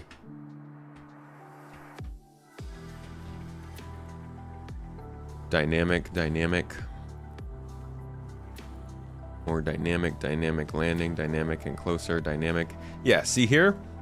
1 year prior to that, they're calling XenoThreat a dynamic event. So in between 2022 and 2023, something happened where they started to change the nomenclature. I'm not saying it's a big deal. I know I've focused on it a lot, but I think it's interesting. I think it speaks a little bit towards their design ideas of how these events work. Either way, that's a deep dive into dynamic events, what they've said about them, what we have learned about them ourselves. They're supposed to be events that can repeat over and over again. They're also supposed to be events that can launch one shot and last for weeks, or maybe just for a little while. They're events that are spawned by certain conditions or are triggered by CIG themselves. And it sounds like they are, in the global sense, something that runs at the same time on every shard across the globe, and in the dynamic event sense, something that is triggered for that specific shard and runs dynamically. And that's why they seem to be calling all of these things that we're currently seeing global events, because Invictus Week, IAE, Blockade Runner, XenoThreat, Overdrive Initiative, all of these are basically running on a schedule and are always meant to run for everybody at the same time. Can't wait to see dynamic events. I'm excited for that. What do you guys in chat want to see in terms of a dynamic event? Do you have any specific examples that you'd like? I would personally love I would love to see like a planet in need sort of event where something happens and a planet is basically cut off and it requires huge amounts of supplies to be brought to all the outposts around that planet. So you just have full-on fleets of people showing up with capital ships that have small ships inside of them with a bunch of these goods that have to get delivered down to outposts in order to fill a certain amount of satisfaction guaranteed for all the people of that planet. Yeah, like disaster relief. All existing global events transform to be dynamic at some point. Well, we hope they transform to be dynamic. A Vanduul attack would be good. Yeah. I think these kind of events are really good for the community because a lot of people were saying they loved, I think, Phase 4 of Overdrive Initiative, how it was just sort of this thing that spawned in the system and then you were able to go and join it and you'd be there with other people. That's what I encountered in Destiny. And I didn't play Destiny very long. I liked it when I did play it. And one of the things that I encountered in that game before I had encountered anywhere else was jumping into the game and kind of just seeing a big enemy and running over to that enemy, and suddenly I'm in this instanced battle with a bunch of people I don't know, and we're fighting and we're taking it on and doing all this stuff. And I thought that was cool. I think that is something that I'd love to do in Star Citizen. I know it's pretty common, and it's what happened in Overdrive Initiative. But these kinds of things do a great job of taking solo players and making them multiplayer players without forcing them to go find an org and party up. Like, things you can do solo with other people are really good for a game like this. Whammers has a new burger they have to deliver to every location in bulk. Can I be a Whammers messiah? Deliverer of whammies. Those who have not been turned to whammies, do right by your lord and spread the burger. Would love to see patrol missions with capital ships and squadrons looking for Vanduul incursions. You know what they used to talk about last year was this quantum travel based mission where you would escort a ship around, I think that was earlier in the year, like March 2023. Not quite a dynamic event, but it is an escort mission. Here it is. Ship escort mission that involves quantum travel progress. The team's current focus is getting all base flow edge cases worked out to understand their dependence on other teams. This is a new mission that's based around you having to escort a ship, and they say a lot more about it. Escort a ship around the Stanton system and take care of like little activities when they're stopping at different locations. I bet you anything, if we can find where they talked about it, I bet you this is something that's waiting for the quantum travel rework. Because it's probably we probably have to quantum boost. Several unannounced missions continue to be prototyped, one of which sees players escorting ships as they quantum travel and land at various locations, potentially allowing players aboard to carry out tasks. Okay, forgot about this. This sentence has so many freaking things in it to talk about new missions for us. First, they talk about the fact that NPCs can quantum travel. We know that they can, but as of right now, I'm pretty sure quantum travel is just NPCs showing up. I don't think they're actually, traveling in game.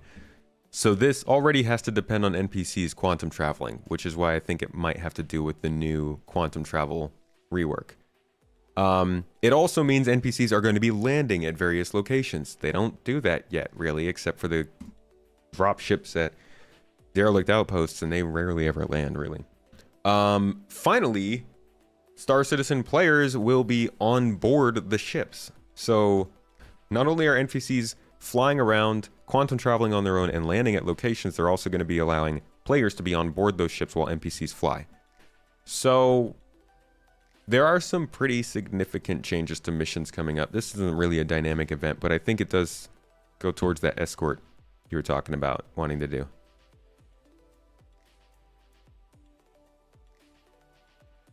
Have servers search for missing fleets. When found, investigate, and when you discover who destroyed it, the event starts for retaliation. That's cool. A mission that spawns in a dynamic event for everybody else. Escorting a reclaimer while other players handle cargo in there? Perhaps. I honestly don't know. How long ago was this? This is a year ago. They were working on this at the beginning of 2023, and I think they probably got far enough on it, and then we're like, okay, we're waiting for quantum travel to rework, and then we'll put it in.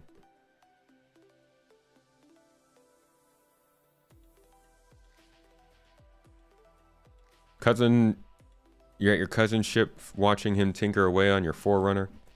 Getting a trail ready for a new year. Ooh. Trail ready. Love some off-road. And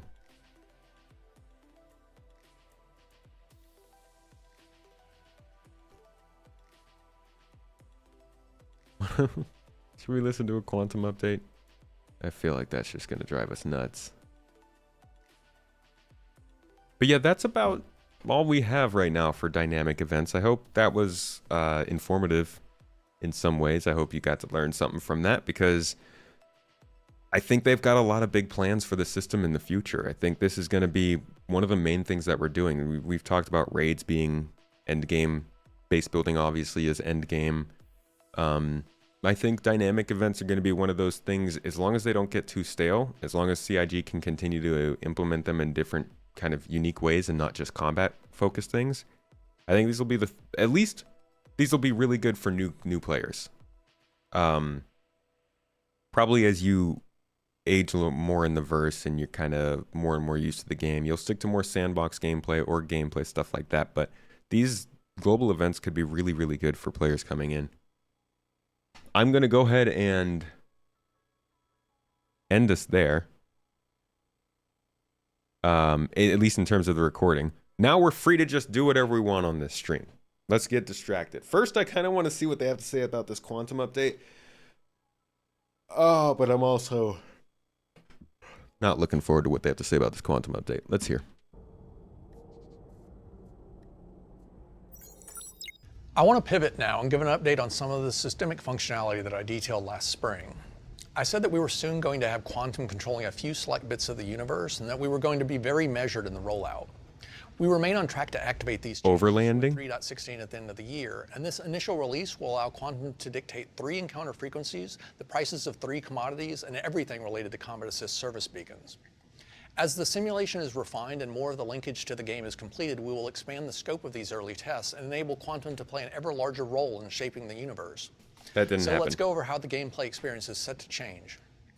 This video is 21, I think. End of 21? Yeah. Let it be right back. Probability volumes dictate.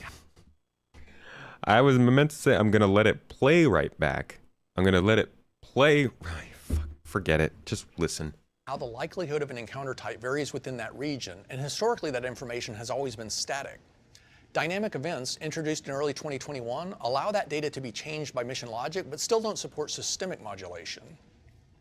You can see the frequency curve for pirate activity in red on the screen here, and the long and short of it is that no matter how many pirates you, your friends, or the entire community kill, the likelihood of encountering a pirate at this spot right here would always be about 5% per minute, and farther out, right about there, the odds would drop to 2%.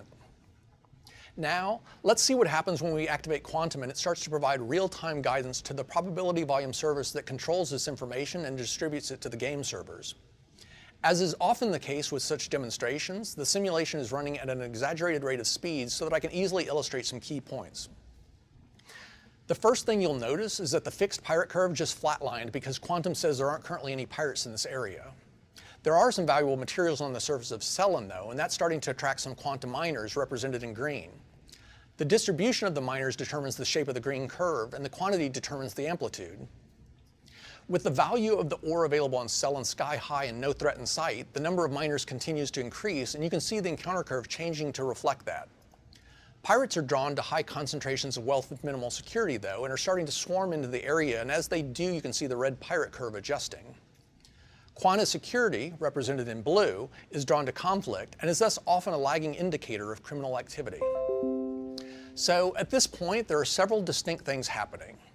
The number of miners in the area is still increasing, but the rate of increase has slowed dramatically as they start to weigh the increased risk of piracy. The number of pirates is still increasing because there's still sufficient value in the area to attract them and not yet sufficient security to dissuade them. The number of security forces continues to rise because the pirate problem is raging out of control, and thus security pay in this area has gone through the roof.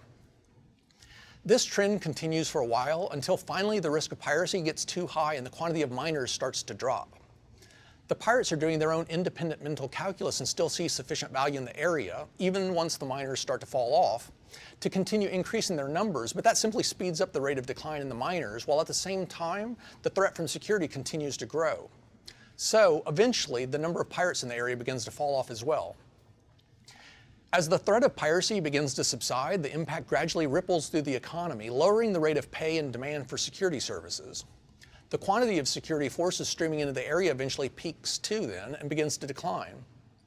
If you watch the curves, you'll see a rhythmic action to it all, with miners looking for high-value ore in safe areas, pirates searching for unprotected wealth, and security chasing conflict. 3 different but very interdependent calculations. The system is always searching for equilibrium, and just as in a real economy sometimes overshoots a bit in one direction or the other, which ultimately equates to opportunity for the thinking player. Okay.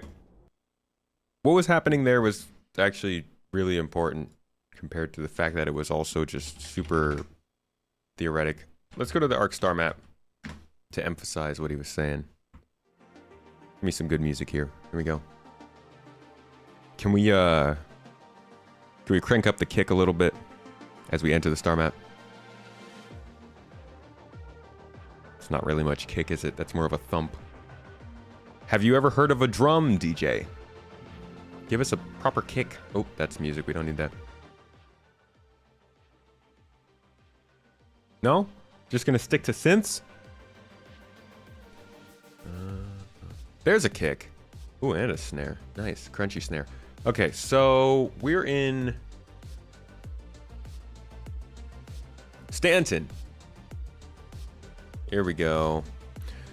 And when you zoom in on Stanton, this is lore. This isn't real time. This isn't talking about the game as we play it. This is kind of the idea of what the system's supposed to look like. But if you click on Stanton, you look at the area, we all recognize it. You got Hurston here, Microtech's here, R-Corp, and Crusader. You turn on these little maps down here, and it'll show you stuff like the population tracker, which shows that Crusader is definitely the highest population in the system, mostly because it's a tourism hotspot. But R-Corp also has a lot going on because it's kind of a echinopolis. Then you got economy readings. Again, the same kinds of things you can see here. R-Corp's pretty high, but Crusader is where it's hot. You want to stick around there because apparently they got the good money. Microtech's doing okay. And you can also kind of see the trails between each planet, indicating like the space stations and where things are happening in terms of business. Little path here to the jump point. But then the third map, the overlay, is danger in each system. And this is kind of where the game lacks hardcore right now. When you look at this map, again, most of the danger is there in Crusader. You know, we've got Ninetales base there. There's still a bit in other places. But like, if you look at this map, you can see that this, like, Stanton's kind of dangerous. It's not safe. It's fairly dangerous, even though it is a UEE system. It's mainly controlled by corporations, which are going to do what they can to remain profitable. So they might let, you know, gangs sit in orbit around their planet as everybody else has to suffer from that orbit. And that means that Stanton is not necessarily the basic beginner system that we all want. It ends up having a lot of pirates. The laws are can be a little bit lackluster, and there are plenty of places there that aren't as monitored. That's why they have these systems like these probability volumes. Because in a system where it's more dangerous, this red line is going to be higher up, right? But in a system where it's not as dangerous, that red line will be lower. The blue line will be higher. The green line will be higher. You'll have more commerce, more security, more safety. You'll be able to go about in your super weak ship and not worry about getting attacked by pirates because that probability is super low almost everywhere, as opposed to Stanton, where it could be high around some places. And yeah, that might change based on how players are doing, but players have to abide by this too when they're pirates. If there's more security in the area, it doesn't matter if there are players there, you're going to have easier backup. You're going to have a little bit better peace of mind when you're out and about. And that's where this whole discrepancy between what should be PvP and what shouldn't be, and when I got attacked I was griefed versus no you weren't, you were just outside the station, all those kind of conversations start to change when they can actually get this stuff to start working. And I think it's really hurt the game that Quantum hasn't been able to come in, but Reputation hasn't either. So neither really would have done much before now, I think, but at least Reputation hostilities coming in, which means these factions will start to actually react to us and attack us based on stuff and protect us based on stuff. But this whole simulation does need to pick up at some point so that probability volumes can start to show us where we can reliably go and be safe. Like, you want to be able to tell a new player, hey, you know, you can get into here. Yeah, we're only in one system, but these specific places tend to be pretty safe, and you can reliably check that on your star map. We'll have to see.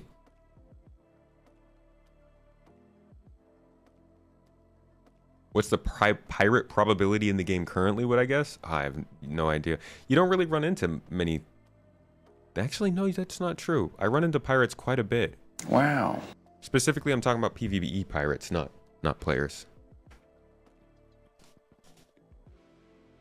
Imagine if they would split Stanton into 3 systems as a test, when it's Hurston with high, Microtech and ArcCorp with low.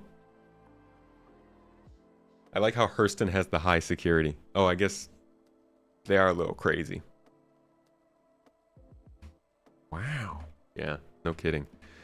So the whole simulation of how this works, I think, is really cool, and I can't wait to see it actually happen in game, but like, we've been waiting for this for a long time.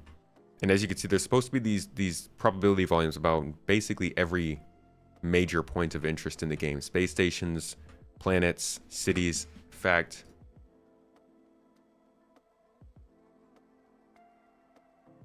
where was Quantum, Quazar, Odin, and here we go. So we talk about it here. Here's another demo just to kind of give you a hands-on idea of how it works. You can see that piracy, the red curve, and security, the blue, are inversely related. You can let All you see things Tony. being equal, if you increase the amount of security, you'll get less piracy, and vice versa. Security tends to congregate closer to the landing facilities and dissipate as you get farther out, and thus piracy tends to gradually increase with distance. The likelihood of an encounter is represented by the height of the curve at that distance. Notice that the chances of running into a freighter, the green curve, is pretty much constant because once a ship has decided to make the journey to or from Port Olisar, you might not be able to see very well on the screen there, but this is showing that at this point, 40 kilometers away from Port Olisar, you are at a 17.31% chance per minute to see a freighter. So if you sat out there long enough, you'd see one, right? But if piracy went up in this area at 40 kilometers away from Port Olisar, that would drop down to, say, 5% chance. Doesn't mean you're going to see a pirate, but it does mean you'll see less cargo people, or at least you have a lower chance to do it. And that could change the way that missions spawn and other things like that. That's the dynamic part of Star Citizen that's really been missing, and that makes the game kind of fun even when you're not running missions, because you can reliably go places and know what you're going to get. committed. They've already decided whether or not the risk is worth the reward of traveling the full route. I'm now going to activate the lockdown phase of this event, which is going to crank up the amount of piracy in the selected area and overwhelm security. The red curve, piracy, now has a much larger average height, equating to an increased encounter probability, and because pirates now greatly outnumber security, the curve pushes in much closer to the landing zone. The criminals are emboldened because there's no longer sufficient security to deter them. The blue curve, security, looks identical, although Quantum will, over time, start adjusting the economic levers to gradually increase the amount of security to combat the threat by offering greater rewards. Increased piracy has had an immediate impact, though, on freighter traffic, which has dropped precipitously. This means that the local economy will start to seize up. They won't be able to import food, medicine, fuel, or whatever else they need, and they won't be able to export whatever goods and services they produce. All of these knock-on effects are only possible because designers will now be able to nudge the economic gears in proper systemic fashion. Let's test one of these knock-on effects. Now that we've adjusted the encounter probabilities, let's see what that does to quantum travel in the area. I'm going to once again bring up a game client, this time so that we can watch an Avenger Titan jumping to Port Olisar. This is a short jump, and the chances of interdiction would typically be very slim. Now that we've injected a much larger pirate presence around that location, however, that's no longer the case. We got ejected from our jump as soon as we got within range of those elevated pirate probabilities, which means that getting to Port Olisar just got a lot more difficult and time-consuming, and will remain that way until the threat is addressed. We're now to the point where we can allow programmatic modification of these data structures, and Quantum will soon start adjusting these automatically so that all sorts of things within the universe start to ebb and flow. Mm-hmm. What all of this really means is that even when you know that you can buy medical supplies dirt cheap at one location and sell them for a hefty profit at another, we can finally start to adjust some of the systemic elements to justify the disparity. Okay. Now, going from this back to the video we were just watching, this is where it kind of connects. These probabilities, the way that they change values and the way that the simulation works, eventually are supposed to tie into beacons. These beacons are meant to be spawns for medical help, for passenger transport, combat assistance, whatever they might be. They're going to expand this system, hopefully soon, to allow both NPCs and players to ask for help. And the way NPCs will work is going to be based on this system. And that's what this is going to explain here.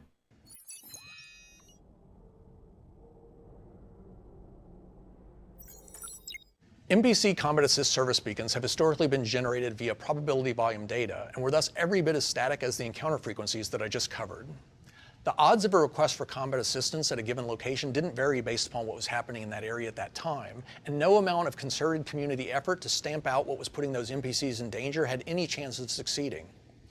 To illustrate what's changed, let's jump back to Quantum. The miners are back in force, but there aren't yet any pirates, and thus there aren't any requests for combat assistance. Just as previously occurred, though, the pirates are going to slowly sniff out this opportunity and begin gravitating to this location. As their numbers increase, so will the odds of conflict with the miner, and thus the likelihood of a combat assist service beacon being issued. You can see a few contracts now represented by the green icons.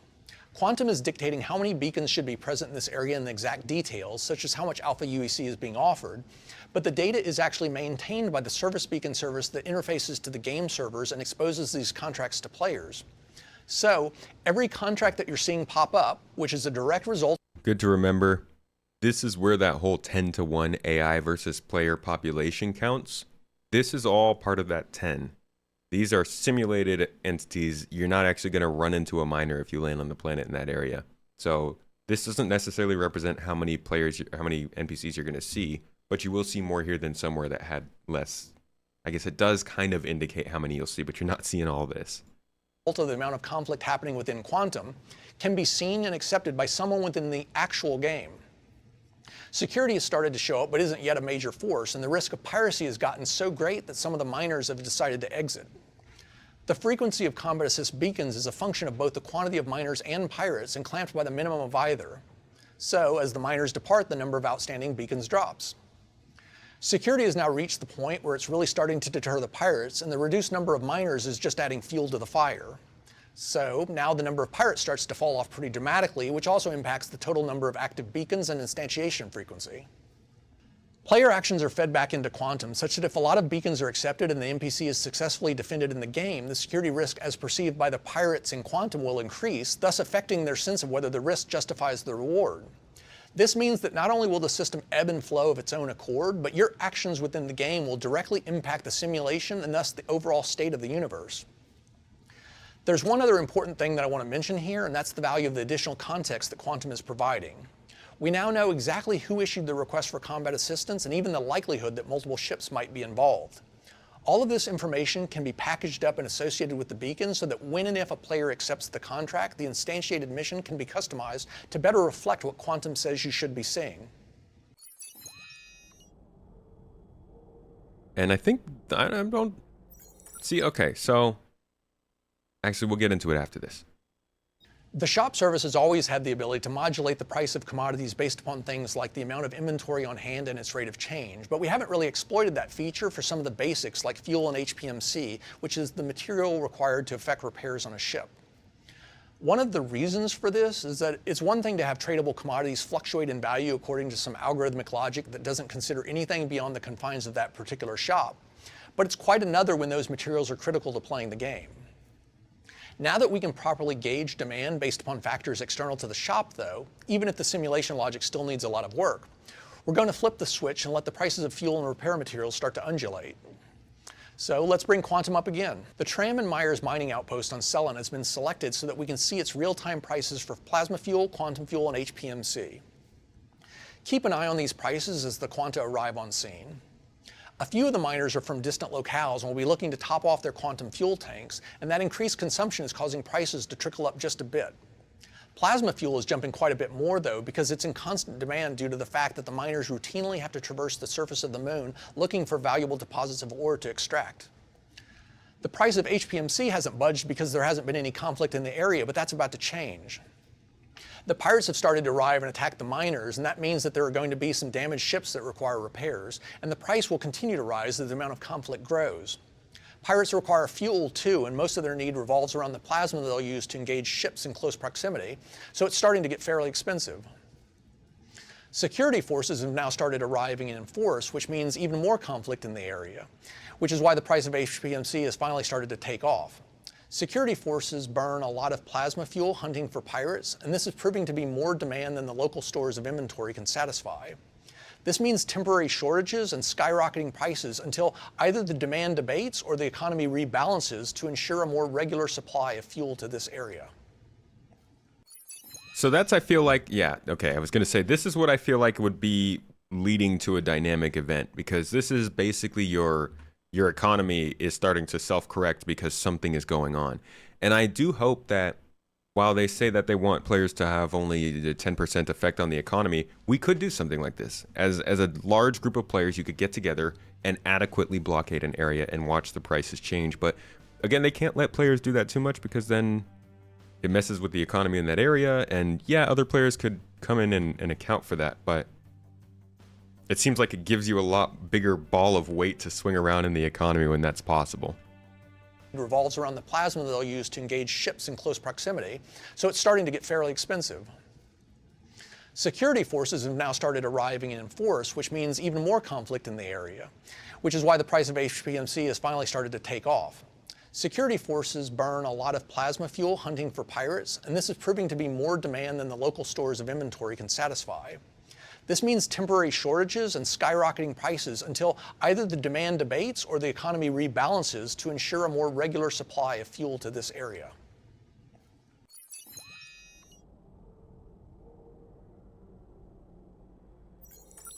Up until now, all of our dynamic events have been manually triggered by someone loading up Quazar, selecting an event, specifying the input variables, and activating it.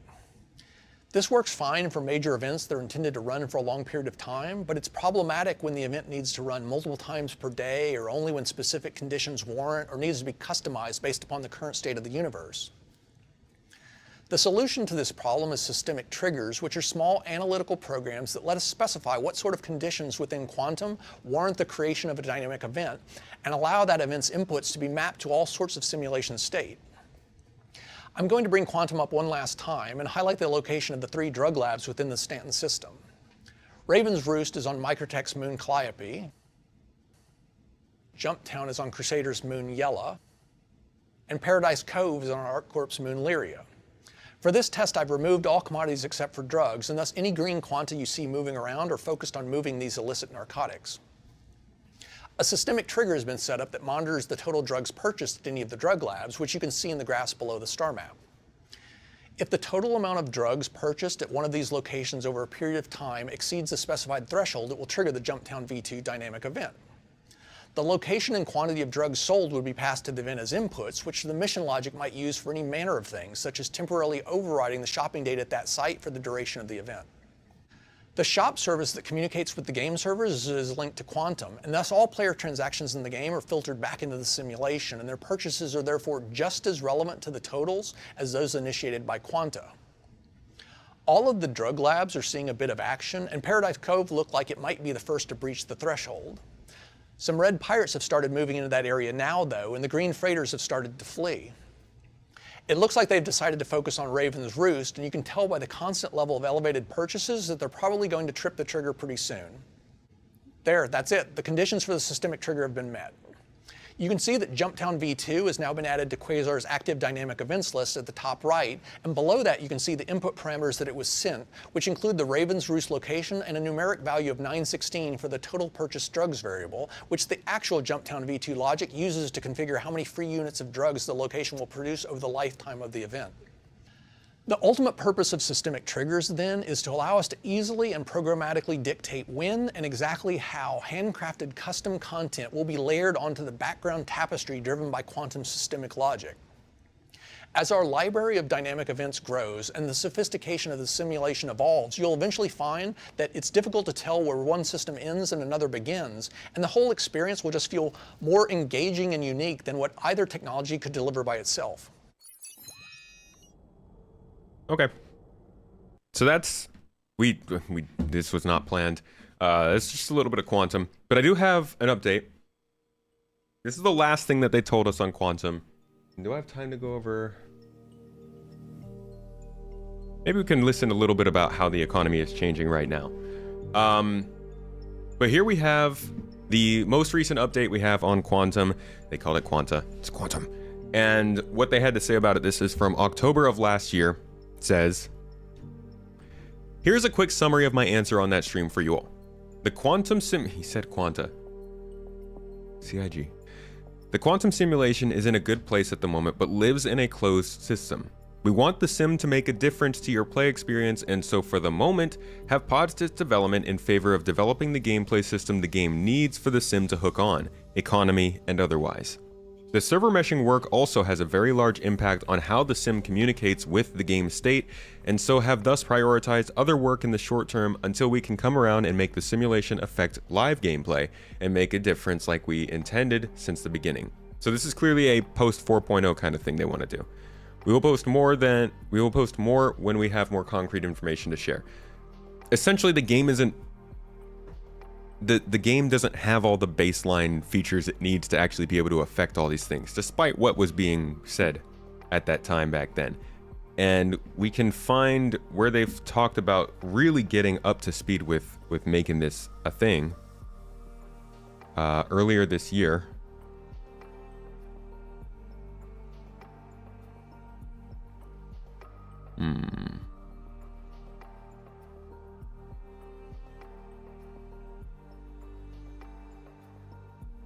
I know I can find it here somewhere. Is this it?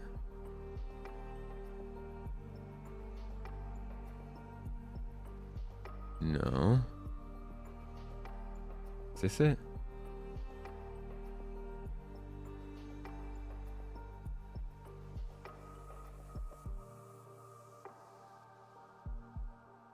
Yes, this is it. Okay.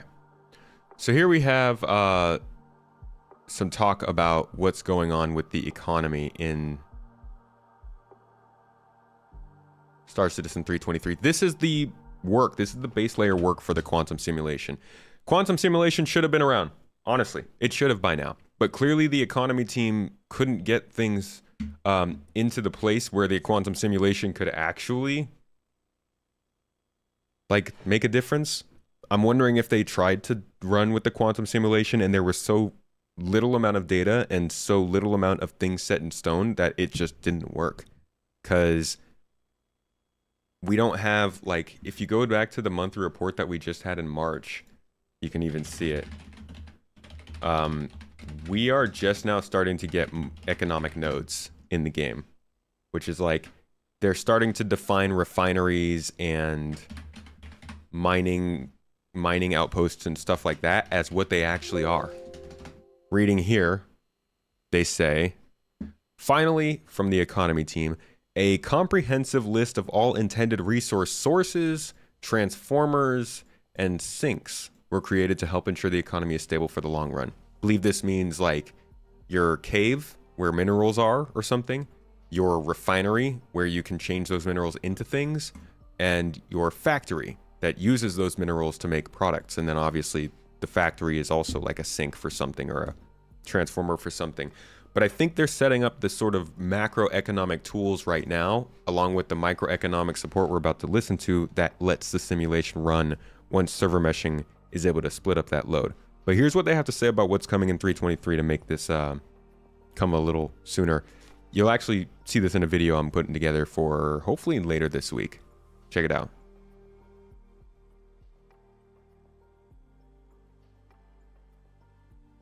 The background music, if you're interested in, is called Go Back by Singles. At least that's what I have it listed as. Hopefully that is correct. Anyways, economy. All right, so let's talk a little bit about economy, because I mean, everybody knows what the textbook definition, well, I shouldn't say everybody. Most people know what the textbook definition of the word is. As it applies to video games, I think it's easy to just assume it's the prices of things and that's it. But we know that it's more than that. So what is economy as it applies to a large-scale open universe MMO like Star Citizen? I completely agree with your statement. First of all, of course, it includes the prices, but at least for myself, it's a bit more than that. It includes telling a story, but instead of using nice pictures, instead of using words, we are telling a story with numbers. We want to make sure that everybody is immersed in the world. They are having fun. They progress. Everything that they are doing not only makes a difference for the world and for the other players, also makes a difference for themselves. Would you agree with that, Nick? Yeah, absolutely. It's definitely. I mean, especially with an MMO, it's all about an immersive dynamic.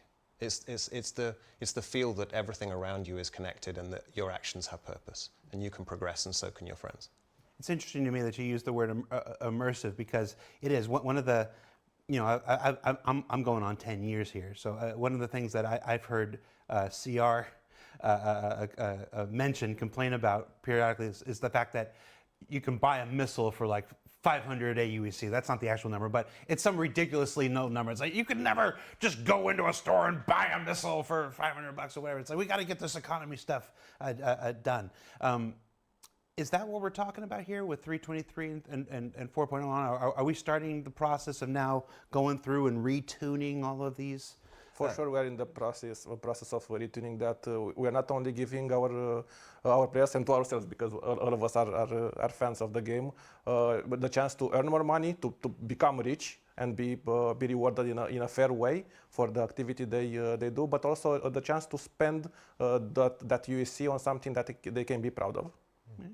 And so before we get into the specifics of what's going to happen in 3.23, when we talk about the things that are economy, obviously the prices of a thing are the economy.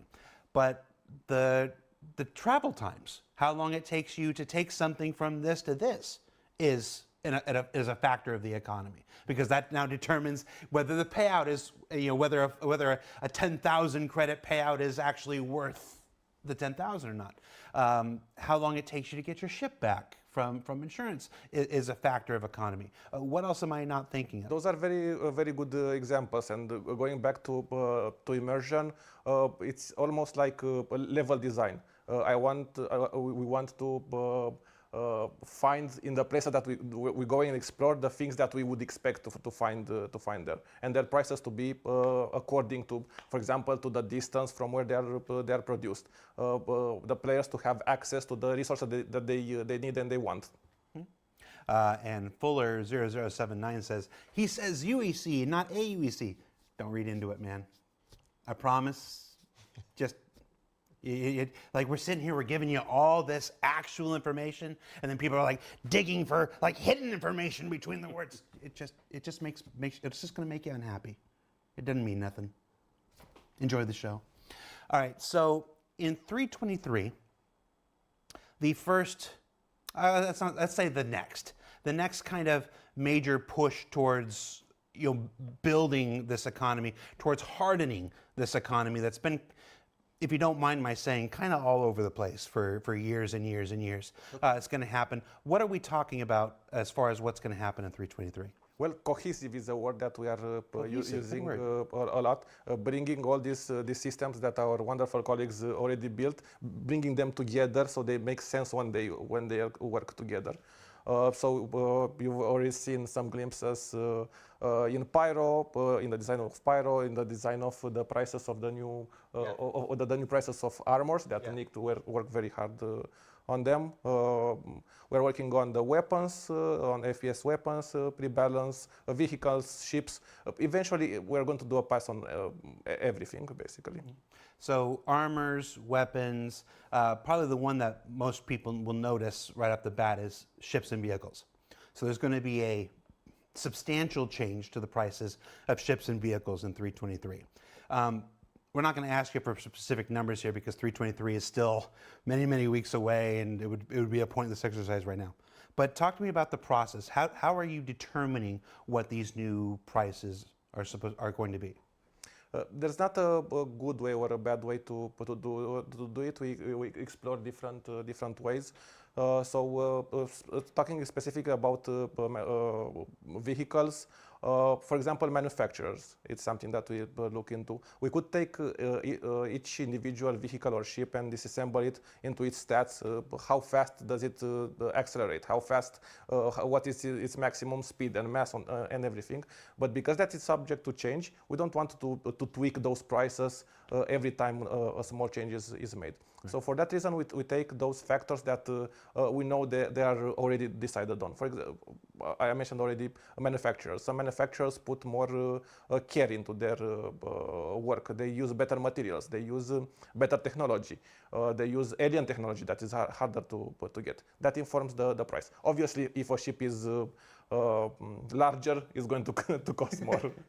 Gotcha. And if it's Drake, it's obviously going to be cheaper. I would not confirm or deny that. Yeah. So confirmed. So manufacturer is one tenet. What else is a factor? The size of the ship and its focus. So the same way a tank is more expensive than a lorry, the same way we would expect a combat ship to have better technology, better armor, better stats on average than a truck.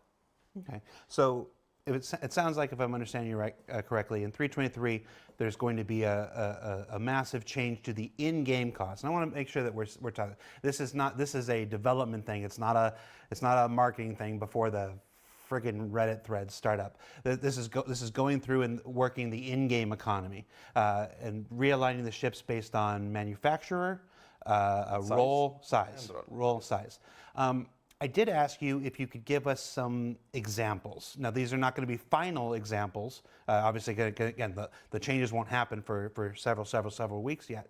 But just to help us illustrate, to help us prepare for what kind of stuff we're talking about. Were you able to get some examples? Yes. Okay. I watch your show, so I see that you have a Pisces there. No, yeah. So the rescue one, because we want to make it more affordable, and because myself, I see myself playing as a medic in the future. I made it a bit more affordable. So it's going to be in the range of $500,000 USC, alpha USC. And the eye contact. So you're saying something like the Pisces might actually go down. Yes. As far as the cost. Yes. The Pisces Rescue is going to be a lot more affordable than it was. I can give the example of my favorite ship. You can argue about that in the chat. It's the Arrow. I really like the Arrow. It's going to be in the range of about $2 million per USC. It's a combat ship. It's high. Jeez, how much was that? That was like less than $1 million before, right? Somebody that can drive that ship worked very hard to get that ship, and they can be proud of owning that ship. So those seem like kind of lower level, entry level ships. Man, the idea of ships going up in price is really nice, because I feel like it's so easy to get ships, and like ships are already easy to get, and it seems like they're gonna have to extend mission payout prices just to be worth the effort of the missions. So I don't know, I almost feel like ship prices should be going up more and more, but I guess they need to slowly raise them as more and more stuff in the game is available. Otherwise, you just raise the ship prices, but don't give people ways to make that money. Something kind of mid-range, like a Connie or a Connie, it's a very good example because a lot of our players like that ship. I think it's in the range of 10 million now. Maybe going back into combat, something even larger. I really like the Hammerhead. Yeah, the Hammerhead is going to be about. I love this accent. The Hammerhead. 45 to 50 million USD. It's a ship that it's a multi-crew ship, so I can see players pulling their resources together to buy such a ship. Gotcha. I also want to see ship maintenance get more expensive, but we don't even have engineering to know that yet. I'm sure some people are cursing my name saying stuff like that. And this is, you're using the words "it's going to be" and stuff like this. This is what we're working towards. This is what we're currently working towards. Of course, with feedback and testing and stuff, the numbers may change and whatnot. Of course, 323 is not the end all be all for anything. It's like obviously these things go in. We get player feedback. We do the testing at full scale, and then only the first, and then adjust and continue. It's only the first pass the economy team is doing. But this is all. This is a conversation that's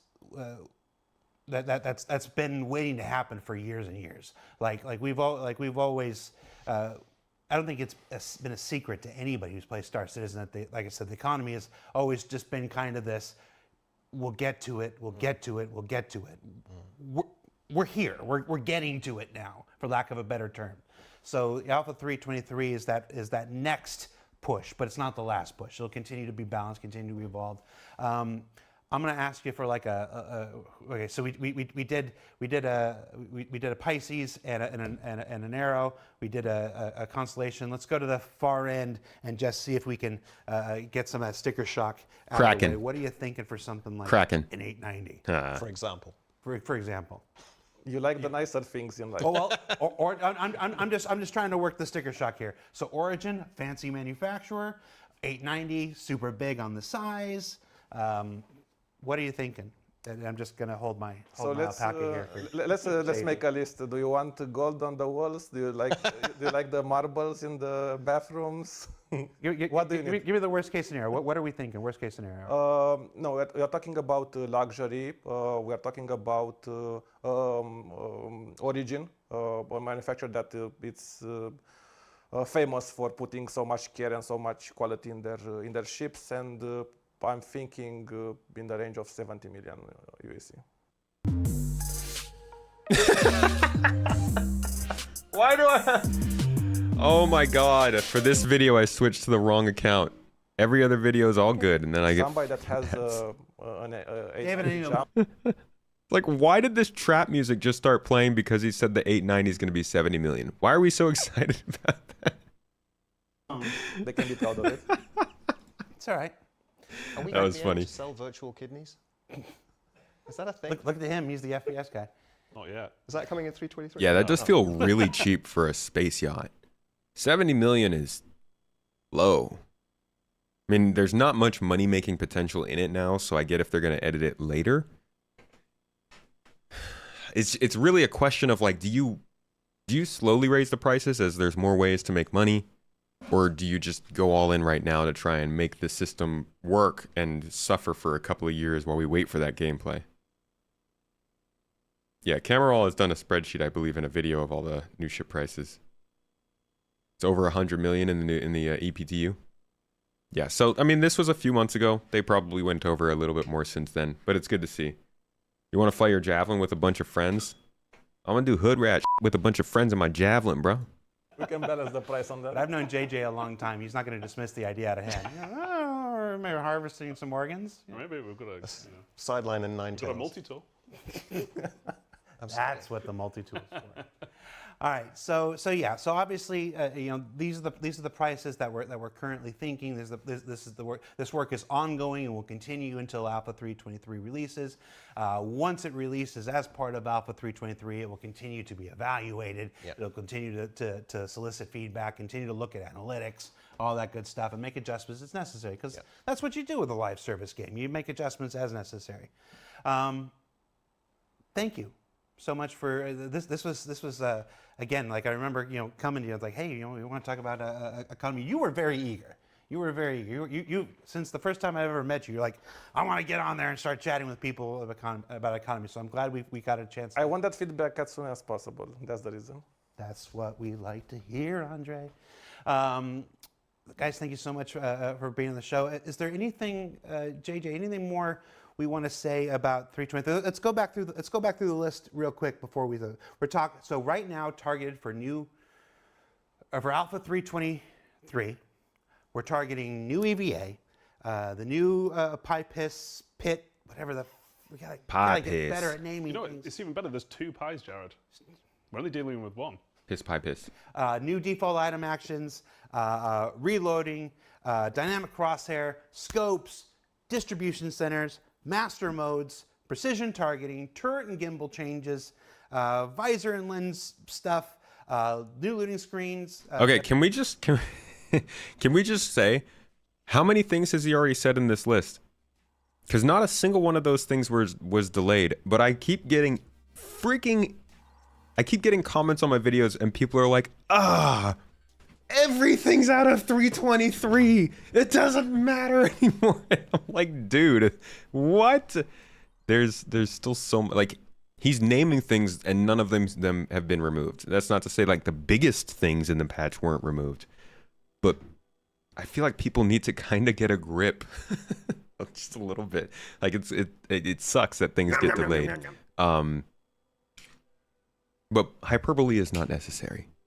It's not. We all know it sucks. We're all going through the same experience. It's not great. We don't like it. I don't like delays. I want my stuff.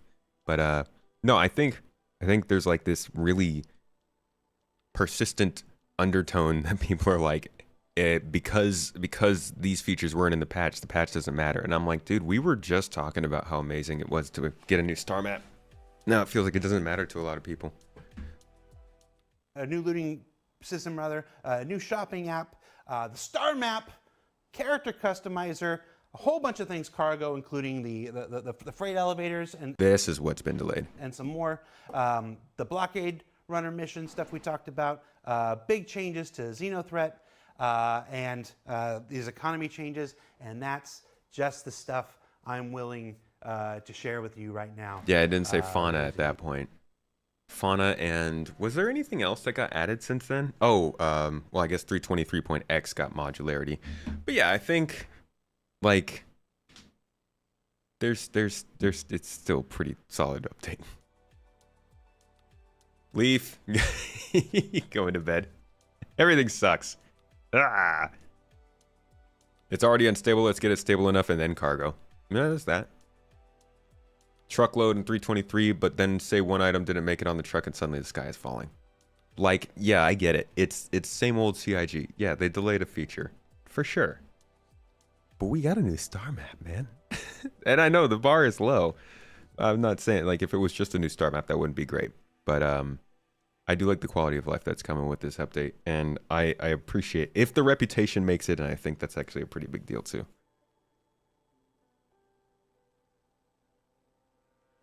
Sure, there are Copion, but can you legally declare one a service animal? I want a Copion that is there to comfort me. No, you know what? I want a Copion that is there to remind me to wear my helmet. Yeah. Because I forget that far too often. And chat, you know, y'all have the command, and I see you use it, but most of the time when you use it, I'm already dead. A Copion is going to be biting my ankles before I even get into vacuum. Otherwise, then the Copion will be dead too. So, I'm looking into that. You like broken features even less? Yeah, I feel you there. A lot of people said a lot of this doesn't matter. That's true. A lot of people did. But I don't... I feel like those... Like, there's no reason for those people to be coming back. If all of it didn't matter before, all of it still doesn't matter. Give you a more permanent home, and you can decorate with a gun wall. Sound like a Hurston. There are a bunch of mission updates too. Yes, yeah. There are some mission updates at distribution centers. I don't know about other mission updates, but that'd be cool.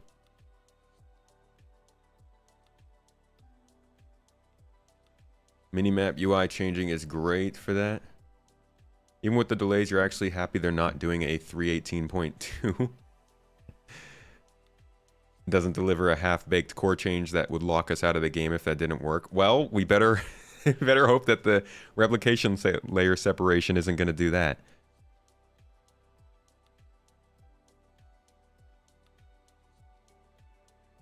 Better visualization if we were wearing a helmet or not. It does look like we have a little bit of a better one in 323. Circle for no helmet, rectangle with helmet, the map thing. Yeah, that does a little something. A lot of people's big thing was the hangers and cargo changes. Everyone got their thing. Yeah, but that's the crap of being part of the Star Citizen community. I don't think there is a single person in this chat who hasn't seen an update that dropped their favorite feature in that update. I could, if I had a nickel every time I did that, I'd be concierge.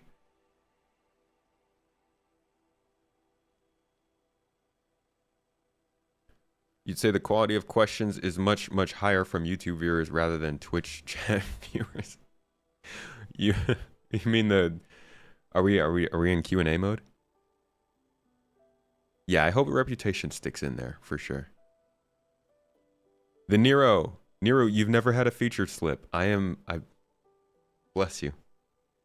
That's good times. Is that because you've only been here for one feature? Sounds like a trick answer.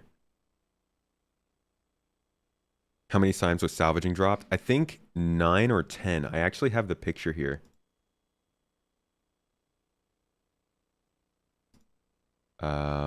Pretty sure I have the picture of it saved. Yeah, look at this. This is all the times that salvaging was delayed.